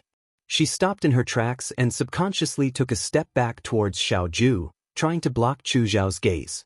However, she knew that unless she turned around and left immediately, her identity would be discovered by Chu Zhao sooner or later. Xiaoju seemed to sense something. She turned her head slightly and glanced at her. She sneered, "What are you afraid of?" He Yen was about to speak when Chu Zhao saluted the Xiaoju and said with a smile, "Military Governor Xiao, Miss He." Well, He Yen must have seen it. He didn't even need to cover his face. He didn't even need to look in the mirror. He knew that his face must be very ugly at this moment. Xiaoju said, "Fourth young Master Chu. It seems like you two are old acquaintances." Mu Hongjin smiled. "Sit, fourth young Master Chu is a distinguished guest from the Shuo capital." Xiaoju and He Yen sat down at the short table next to them. The maidservant beside her came over to pour tea. Mu Hongjin waved her hand, signaling the musician who was still playing the guqin to leave. The banquet hall quieted down. He Yen lowered his head and looked at the tea leaves floating up and down in his teacup. Illness comes from the mouth and disaster comes from the mouth. Dieting brings no disease, but choosing words leads to no disaster. At this time, it was best to speak less. Xiaoju looked at Chu Zhao and said, "Fourth young Master Chu, what brings you to Jiang?" She went straight to the point and didn't say anything else. Chu Zhao lowered his head and smiled before answering, "I came to Jiang this time because of the Yuto." Yuto? He Yen pricked up his ears to listen. He heard Chu Zhao say, "There are Yuto in Jiang now. I'm afraid that there will be chaos in the near future. I came this time to help your highness and prevent more people in Jiang from suffering from this disaster." He looked at Princess Mingji. Xiaoju smiled slightly. "Fourth young Master Chu, how did you find out that there are Yuto in Jiang?" "We caught a Yuto in the Shuo capital who was plotting to start a war. We followed the clues and found out that the person who met him is now in Jiang. Father and I found out from the other party's secret message that the Yuto is planning to start a war in Jiang. Once the canal is cut off, it will cause trouble for the entire Dawei. Father ordered me to immediately rush to Jiang and inform your highness of this matter to prepare for a rainy day." Xiaoju raised her eyebrows and said in a mocking tone, "As far as I know, Shi Jinbo no longer cares about the matters in the residence. I'm afraid that he can't order fourth young Master Chu around."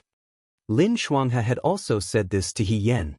Shi Jinbo had been fooling around every day and didn't care about the matters in the residence. Shi Jinbo's wife was in charge of the matters in the residence.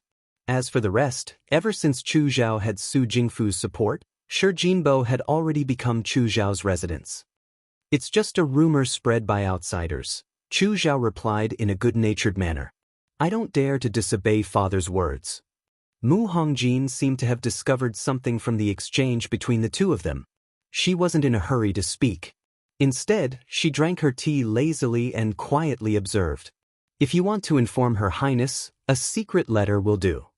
Xiaoju sneered. "Fourth young Master Chu, why do you have to personally make a trip?" "Because there's something more important that needs to be personally handed to Her Highness." Mu Hongjin chuckled. "Fourth young Master Chu, you brought the Yudo's military defense map." Xiaoju and He Yen looked up at Mu Hongjin at the same time. With the other party's military defense map, the war was already half won. But how did Chu Zhao get such an important thing? He Yen couldn't help but ask, "Fourth young Master Chu, where did you get this map? How can you be sure that the drawing on this map is real or fake?" "How I got it depends on luck." Chu Zhao smiled gently. "As for whether it's real or fake, I can't be sure. So, I can only give it to Her Highness."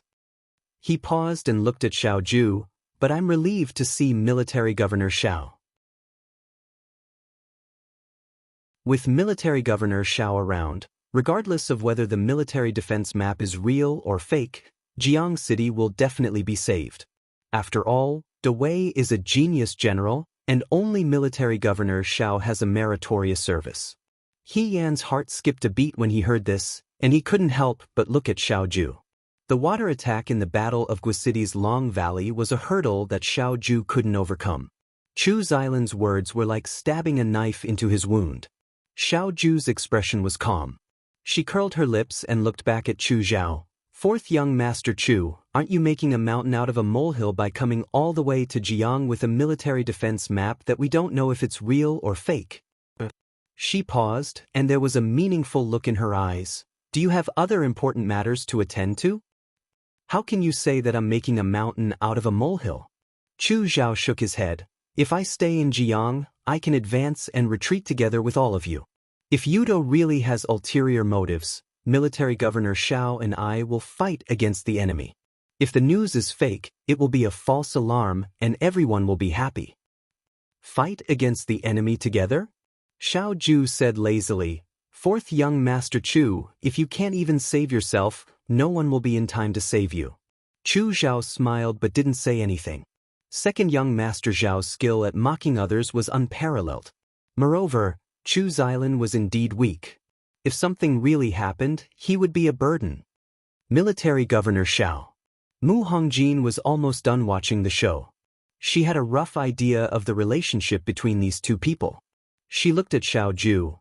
"I will give you a copy of the military defense map that fourth young Master Chu brought. The total number of soldiers inside and outside Jiang is about 20,000, and they will be under your command. According to the secret letter that fourth young Master Chu brought back, Yudo will definitely rebel within 10 days. Within these 10 days," she paused for a moment, "must ensure that the people of Jiang are safe." Xiao Ju raised her eyebrows. "Your Highness, you have considered everything." Mu Hongjin glanced at the smiling Chu Zhao. "Fourth young Master Chu came from afar, and both of you are old friends. Fourth young Master Chu will also be staying in the Chui residence for the next few days. If you have any important matters to discuss, it will be convenient for you to discuss them." Chu Zhao returned the greeting. "Your Highness is very considerate." He Yen. Mu Hongjin was really good. The moment she arrived, she arranged for these two sworn enemies to be together. Not to mention that they had important matters to discuss. He Yen pondered. Just based on the fact that these two people could talk like swords, it would not be easy for them to pass these 10 days peacefully. After exchanging some pleasantries, Mu Hongjin got up and asked someone to send He Yen and the others back to the Chui residence. When there was no one else in the banquet hall, the older maid beside her asked, "Your Highness, why did you let fourth young Master Chu stay in the Lieutenant Commander's residence? Military Governor Xiao doesn't seem to like fourth young Master Chu." "These two people don't get along," Mu Hongjin said faintly. "If they don't get along, they can keep each other in check. Xiao Huijin is a godly commander, but Jiang City can't be controlled by him alone. After all, no one knows if what he said is true or false. When these two people speak, half of it is true and half of it is false. If you compare them, you can always find some clues. Moreover," she sighed, stood up, and looked at the sky outside the hall, "there's not much time left. If the Yudo really wanted to move against Jiang, from tomorrow onwards, she would have to arrange for the people of Jiang to evacuate from the city. Her lord father had handed Jiang City over to her. For so many years, she had been protecting Jiang very well. Now that things had come to this, she could not fail. There was also Mu Xiaolu. She turned around, the corners of her eyes red and deep. She said coldly, "Go and call Xiaolu here." He Yen and Xiao Ju left the prince's residence together. Chu Xiao stood beside them. When the three of them left the residence, they did not say anything.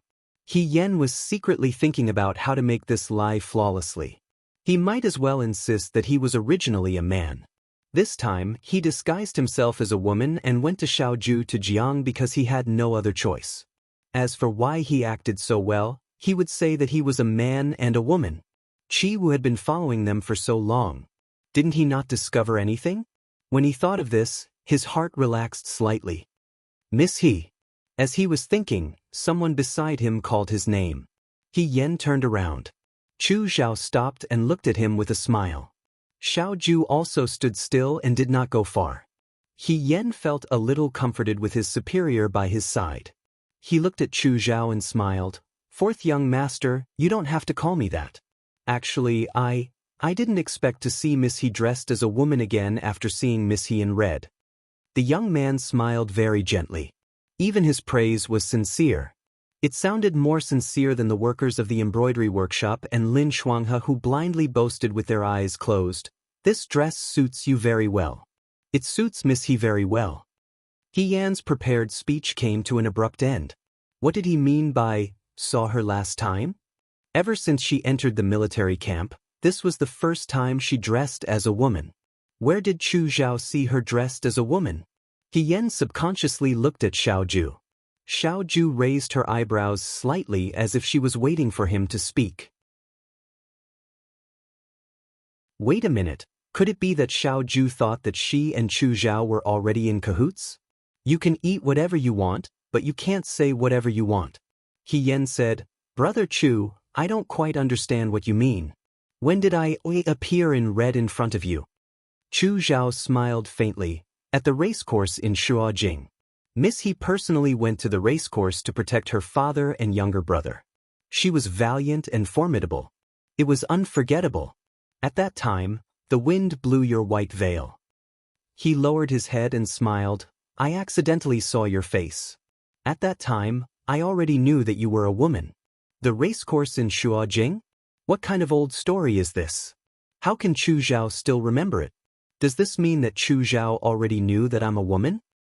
He Yan was shocked. So, Brother Chu already recognized me when we were in Liangzhou? At that time, I saw that Miss He didn't seem to want her identity to be exposed. Moreover, there were many people in the Imperial Guard station, so I didn't reveal it. Chu Zhao said, however, since we've met here today, there's no need to hide it anymore. Chu Zhao looked at He Yan and said gently, I'm not saying this for anything else. I just hope that Miss He won't worry. I didn't reveal your identity when we were in Liangzhou. Now that we're in Jiang, I won't tell anyone either. After the incident in Jiang, Chu Zhao will pretend that he never met Miss He. Miss He can still return to Liangzhou to make contributions. You don't have to worry about me spreading rumors. He probably noticed He Yan's misgivings when they were in the banquet hall earlier, so he purposely said these words to reassure He Yan. No matter what Chu Zhao's identity was or what relationship he had with Su Jingfu, just from the way he spoke, he was really very considerate and thoughtful. It was very difficult for people to have a bad impression of him. He Yan smiled and said, Then I will thank Brother Chu first. There's no need to thank me between us, Chu Zhao said with a smile. I don't want Miss He to be worried because of my appearance. As for the matter of snitching, Chu Zhao isn't that kind of person. Xiaoju had been standing beside He Yan and listening to him coldly. When she heard what he said, a mocking smile appeared on her lips. Fourth young Master Chu, you make it sound nice. Didn't you come all the way to Jiang just to snitch? When it comes to snitching, you have to distinguish between friend and foe. Fourth young Master Chu, you don't have to worry about the people in the Southern Mansion Army. He raised his eyebrows and said calmly, Even if her identity is exposed one day, I can still protect her. Chu Zhao was stunned and looked at He Yan. Miss He joined the Southern Mansion Army? He Yan replied. Yes. Xiaoju had already promised him that if they pretended to be husband and wife to solve the Jiang incident, he would let her join the Southern Mansion Army. Although the current situation was not completely solved, it was up to his master to decide whether she would join the Southern Mansion Army or not. Since he said she would join, she would join. Chu Zhao's eyes moved slightly. After a while he smiled. Then I'll congratulate Miss He. No, brother He. He Yan nodded. Xiao Ju looked at him calmly. If there's nothing else, fourth young Master Chu, please find a carriage for yourself. The space between husband and wife is not suitable for outsiders. Fourth young Master Chu, please go ahead. He did not hide his disgust for Chu Zhao. Chu Zhao was not angry. He only smiled and said, Military Governor Xiao, let's meet at the Chui residence. He then smiled at He Yan. He Yan awkwardly smiled back. Qi Wu drove the carriage over. He Yan and Xiao Ju got on the carriage. As soon as they sat down, they heard Xiao Ju's cold voice. Were you the one who competed with Zhao at the Shuajing horse farm? He Yan complained incessantly in his heart. It's here. When Chu Zhao told him about the horse farm, he almost forgot that Xiao Ju was also there at that time. Moreover, Xiao Ju also gave He Yunxing a horse. He Yunxing named it Xiang Xiang. He Yan did not wait for him to speak and said first, My brother loved the horse that Governor gave him. He cut grass and fed it every day. He never had the chance to thank Governor. At that time, if Governor did not come to our rescue, I don't know how Zhao would have made things difficult for our family. He Yan is unable to repay Governor's kindness. Xiao Ju's eyes were cold. So you recognized me early on, right? He Yan was speechless. It was not just early on, they knew each other in their previous lives. But how could he say it? You are the governor of the right military, General Fengyan. Who in a way can be more handsome than you? I do know you. But at that time, you were high above the clouds and I was just a small ant beside your boots. Even if I knew you, you did not know me. Later, when you entered the military camp, I guess Governor had already forgotten about this matter.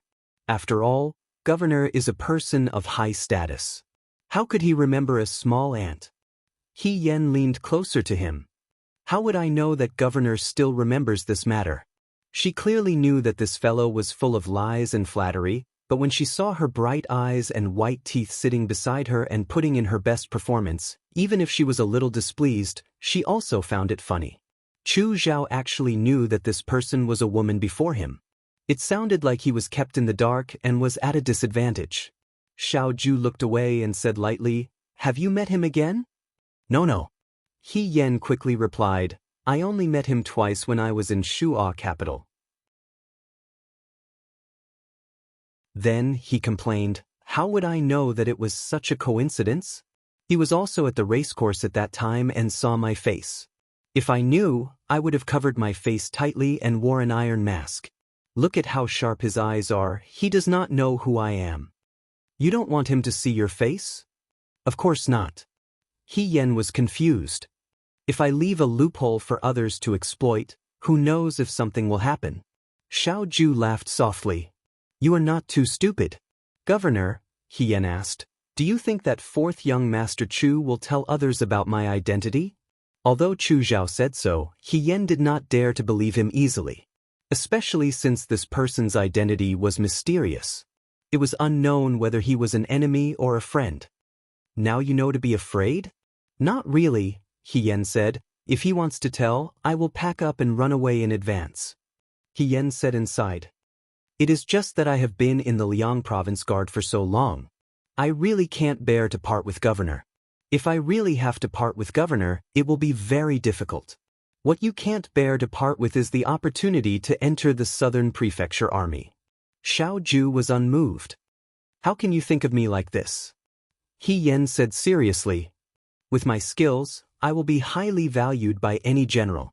The reason why I can't forget about the Southern Prefecture Army is because it is the governor's army. It was probably due to Xiao Ju's constant flattery that unknowingly, He Yan was able to speak flatteringly without blushing or panting. Governor, what you said just now still counts, right? What did I say? That even if my identity is exposed and everyone knows that I am a woman, you can still protect me? Xiao Ju sneered. Don't worry. No matter how long the Chu clan's reach is, it is not as deep as the Southern Prefecture Army. However, his beautiful eyes focused on He Yan and he said calmly, Lady, he is so troublesome. Why should I waste my time and effort and take so many risks for you? Because we have seen the map together. It is not a normal relationship. He Yen answered calmly. Xiao Ju's calm face suddenly cracked. What did you say? Don't worry. He Yen put his index finger in front of his mouth and made a shushing gesture. He said, I will never tell anyone that the governor and I saw the map together on the first day you came to Jiang. The carriage stopped in front of the Chui residence. He Yen and Xiao Ju had just entered. Before they reached the courtyard, they saw Lin Shuanghe hurriedly walking towards them. When Lin Shuanghe saw the two of them, he closed his fan. You are finally back. Did you know? Fourth young Master Chu came to Jiang. He Yen did not wait for him to finish. You already know? Lin Shuanghe was stunned. He arrived just a moment before you. I heard that Princess Mengji arranged for him to stay in the Chui residence. What is going on? He looked around and saw that there was no one around. He leaned closer and whispered, Is there a conspiracy? And younger sister Lin Shuanghe felt a headache coming on. You can't let Chu Xilan see you like this. What if your identity is exposed? We have already met in the prince's residence. He Yen comforted him. Fourth young Master Chu also promised us that he will not tell anyone about this for the time being. Brother Lin, you can rest assured. You have already met. Lin Shuanghe looked at Xiao Ju and He Yen. He understood a little and asked, Princess Mengji asked you to come to the prince's residence to meet Chu Xilan, right? He Yen nodded. What is Chu Xilan doing in Jiang? Lin Shuanghe asked curiously. He's a young master from the Shu'a capital. Wouldn't he come so far to sightsee? Why didn't he come earlier or later? You just arrived in Jiang, and he arrived right after you? What a coincidence! He didn't know about the Yuto yet. He Yen said, It's a long story. Where's my master? Mr. Lu just came back. Lin Shuanghe asked, What's wrong? He Yen looked at Xiao Ju.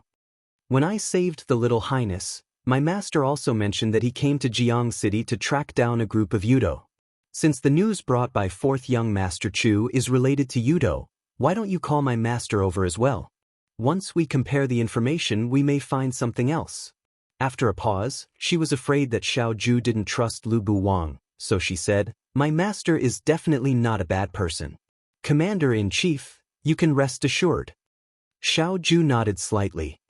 Call Mr. Lu and let's talk in the room.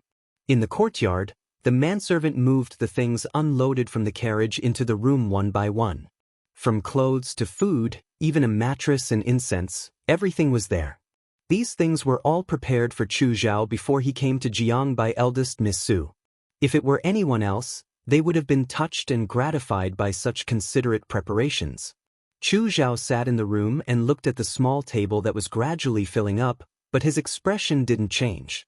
Ying Xiang walked over. Due to the terrain and rivers, the women of Jiang were born with deep eyebrows and were more beautiful. Even so, Ying Xiang was still the most eye-catching one among them. She walked to Chu Zhao with a tea tray, put down the teapot, and poured a cup of tea for Chu Zhao. She said softly, Young master, the room has been tidied up. Chu Zhao nodded and looked outside the courtyard. The room that Cui Yuezhi arranged was not far away from Xiao Ju's room. Military Governor Xiao has just returned, Ying Xiang said. He entered the room with the swordsman in white and young Master Lin. Take it that they are talking together. As for what they were talking about, there was no doubt that it was related to him. However, he wouldn't take this matter to heart. Chu Zhao took a sip of tea and asked, Do you know the whereabouts of Chai Anshi?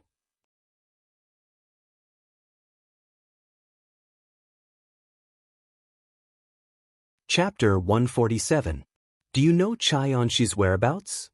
Ying Xiang shook her head. I heard that Princess Mingji is now sending people to search for Chai Anshi's whereabouts. Chu Zhao smiled carelessly. Xiao Huaijin came to Jiang to find someone. After a pause, he asked the woman beside him, Who is Lu Buwang? I've never heard of this person's name before. On the surface, he's Military Governor Zhao's master. Where did Xiao Huaijin's master come from? Ying Xiang also nodded, but they seemed to trust and value Mr. Lu very much. Chu Zhao put down the teacup in his hand. These are not important. The most important thing is to find Chai Anshi before Xiao Huaijin. I understand, Ying Xiang said hesitantly after a moment. But how do you plan to treat Miss He? Although he had already heard from Chu Zhao that He Yan was a girl and his heart was already prepared, it was not until he saw He Yan's female body through the window that he felt it was real. It was really difficult to connect the petite and weak girl in front of her with the valiant and cold young man in her memory. Don't you think it's strange that Xiao Huaijin has a woman with him?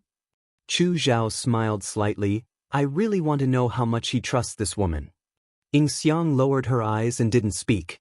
Niao niao steam rose from the tea in the teacup and quickly escaped into the air, leaving no trace behind.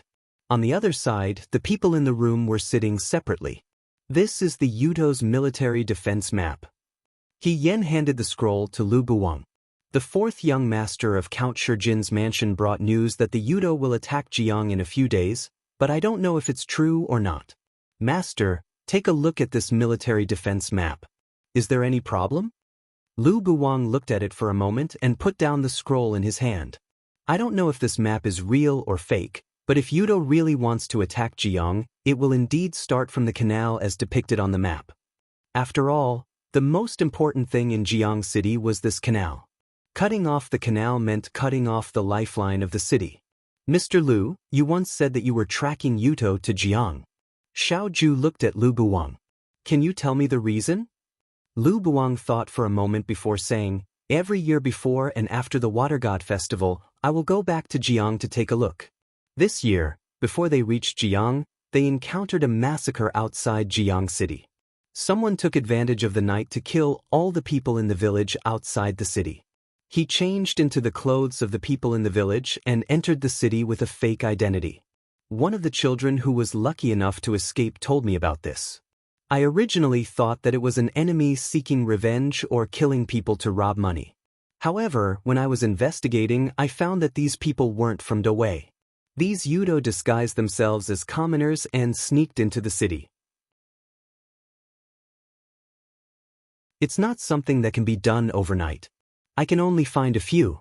I'm afraid that before this, many commoners outside the city have already been killed. There are also many disguised Yudo in Jiang City. Master, are you saying that many Yudo have already entered? Tian asked. Lu Buwang said, yes, they have been planning for a long time. They were waiting for the Water God Festival to cause trouble and kidnap His Highness. However, their plan was disrupted by you, so they should soon take action again. Master Lu, do you mean that there will be a war in Jiang City soon? Lin Shuang has said nervously, isn't it very unsafe here? Don't worry. He Yan comforted him. Princess Mingji once mentioned to us that she would evacuate the commoners from the city to a slightly safer place in the next few days. Brother Lin will be fine with the commoners in Jiang City at that time. Only then did Lin Shuanghe feel a little relieved, but he immediately put on a righteous appearance. He said, what do you mean by following the commoners in the city? How can I be such a coward? Naturally, I will advance and retreat together with my brothers and live and die together. Don't try to persuade me. I must be with you and won't live alone. He Yan was speechless for a moment before he said to Lu Buwang, Master, Princess Mingji has handed the city gate guards to the commander-in-chief. Do you want to come and take a look? Ahi, have you forgotten? Lu Buwang was a little helpless. I only know how to set up formations and don't know how to fight. That was true. Lu Buwang knew Chimenduanjia, bow, horse, saber, and spear, but they were all his skills. Back then, when he taught her Chimenduanjia, Hien studied it himself and used it to set up formations. Only then did he gradually develop his own set of skills. You don't know how to fight? Lin Shuanghe was very surprised.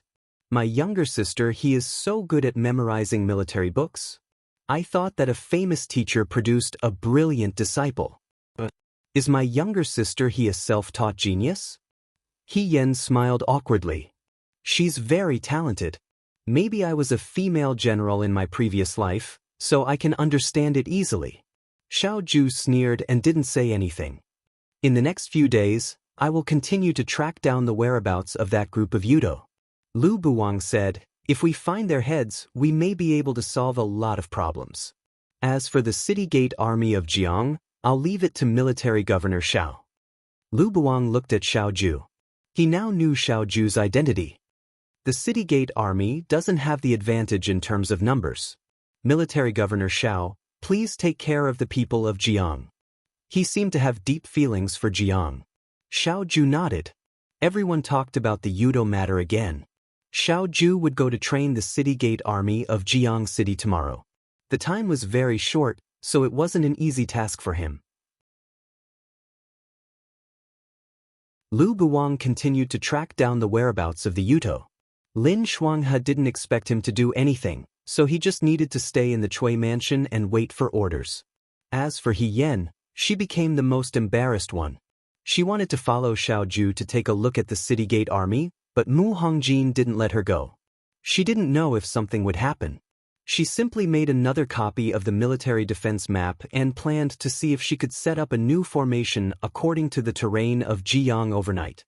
If this military defense map was real, it would be twice the result with half the effort. If it was fake, she could find a loophole in it and wouldn't be fooled. After speaking, everyone was about to leave. As soon as they pushed the door open, they saw a beautiful maid standing under the tree in the courtyard outside the door. It was Chu Zhao's personal maid, Ying Xiang. She didn't know how long she had been standing here. When she saw everyone come out, she stepped forward and bowed to He Yen. Miss He. He Yen returned the greeting. Young master has something to say to Miss He, Ying Xiang said with a smile. He's waiting in the front hall. Does Miss He have time? He Yen looked back and saw Lin Shuanghe waving at her slightly, indicating that she shouldn't go. Xiao Ju looked calm, and no one could tell what she was thinking. Seeing this, Ying Xiang said with a smile, young master said that he might have some misunderstandings with Miss He before, so he wants to clarify things with Miss He in person.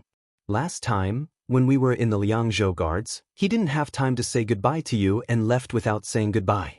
It was very rude of him. He hopes that you won't take it to heart. Today, he'll take it as an apology. He Yen didn't take the small matter of leaving without saying goodbye to heart. There were so many things to do in the Liangzhou Guards, so he didn't have the time to pursue these trivial matters. He was the young master of Count Shijin's residence, yet he remembered it so clearly and spoke so politely. If she continued to be pretentious, it would seem that she didn't know what was good for her. Moreover, He Yen really wanted to know what identity Chu Zhao had now and what position he had come to the Liangzhou Guards. He also wanted to know whether the so-called dealing with Yudo was just an excuse or if he had other motives. Thinking of this, he cheerfully replied, okay. Lin Shuanghe's expression changed greatly. Younger sister He. Thank you for your tolerance, young master. Ying Xiang was overjoyed. Commander-in-Chief, I'll go take a look first, He Yen said to Xiao Ju.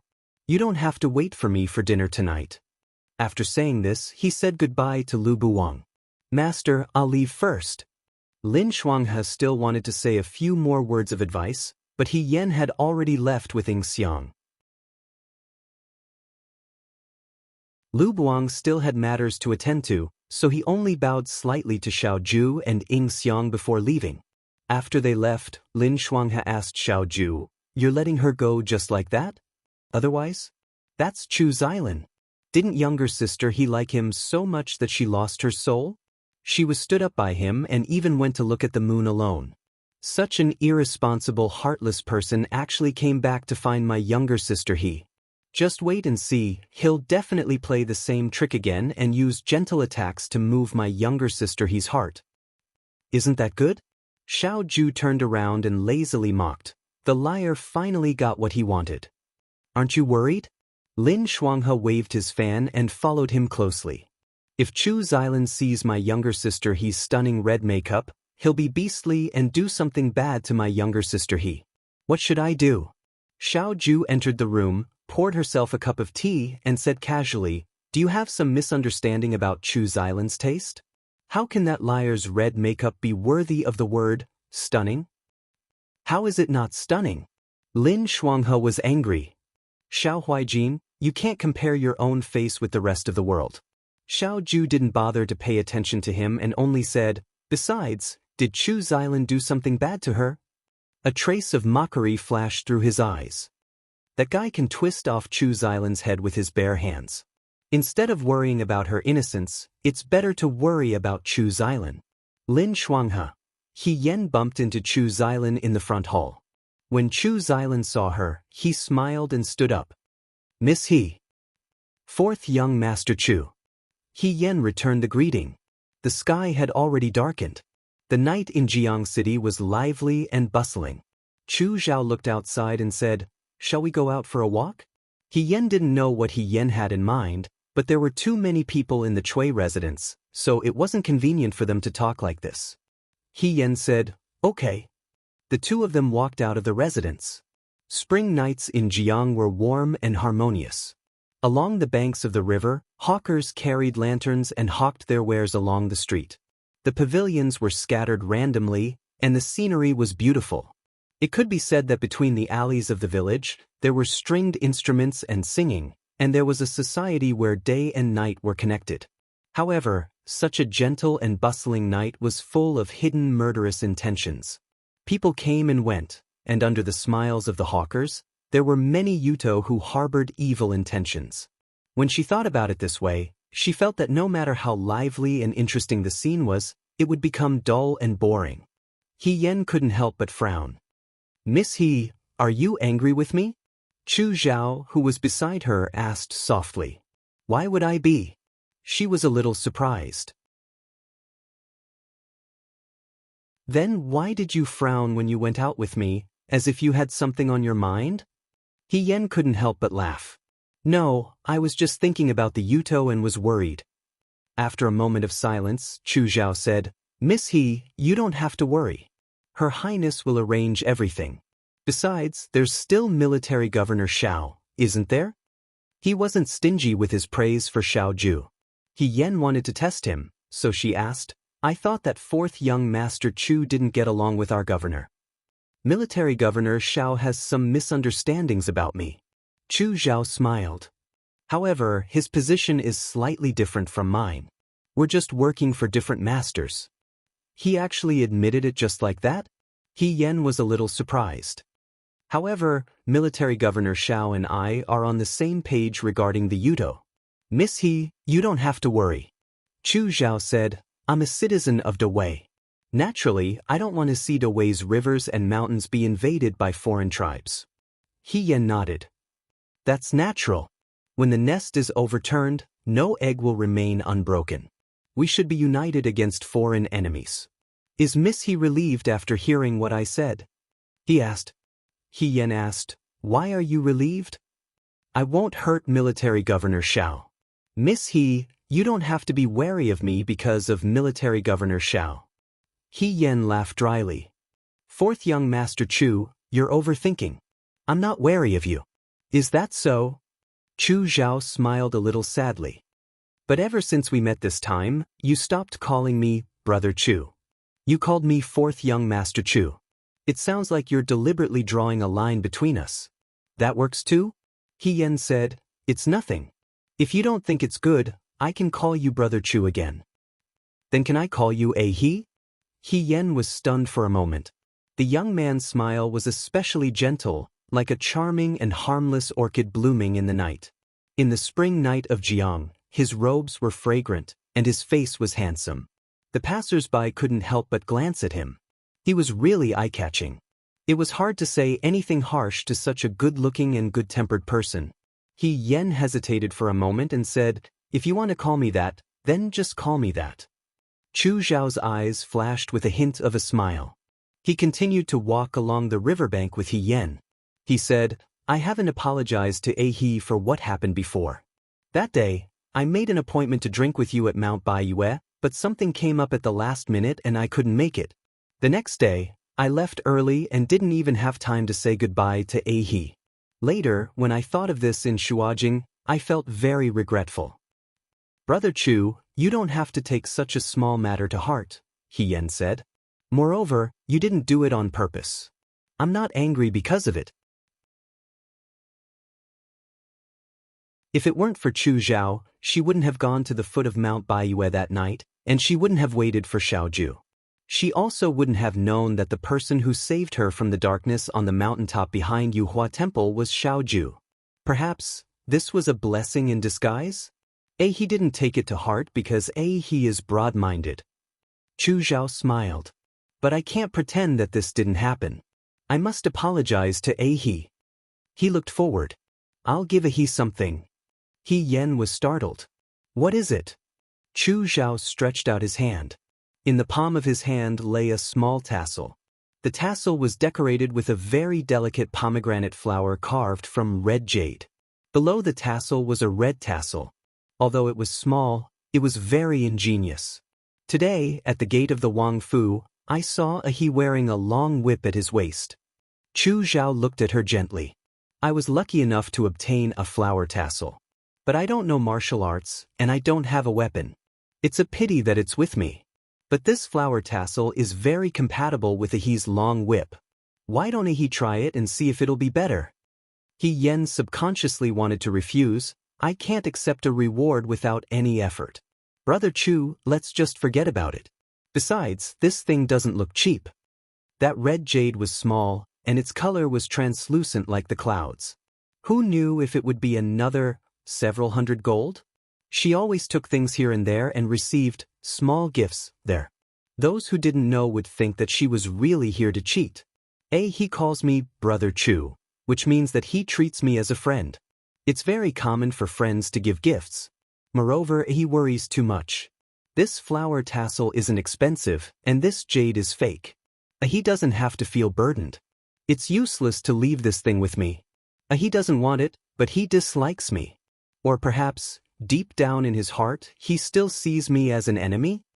Even if his words were slightly accusing and wronged, when he said it, it was still gentle and calm.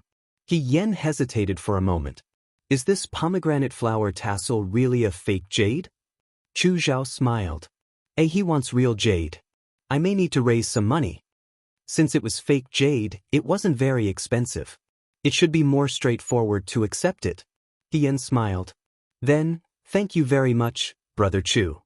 She reached out and took out the purple jade whip from her waist. She tied the flower tassel to the purple jade whip's wooden handle. The black whip suddenly looked more lively and beautiful. It really matches Ahe's whip. Chu Zhao smiled. Courtesy demands reciprocity. Since Brother Chu gave me a flower tassel, I should also give Brother Chu something in return. In the end, He Yen felt that if she didn't return the favor, she would feel that she was taking advantage of Chu Zhao. She said, if Brother Chu takes a fancy to anything in the night market today, I can give it to Brother Chu. After saying that, she reached her hand into her sleeve and touched her pitiful string of copper coins. She added weakly, however, I left in a hurry, so I didn't bring too much money. Brother Chu, you can choose what you want. After all, she didn't bring Lin Shuanghe with her today. She couldn't just buy whatever she wanted. Chu Zhao couldn't help but smile. He looked at her and said, okay. He Yen followed him. The night market in Jiang was very lively. People were selling things at night. From snacks to rouge and face powder, old books and ancient books to rusty weapons, everything was available. Both of them were good-looking. When they walked past a place, they received warm greetings.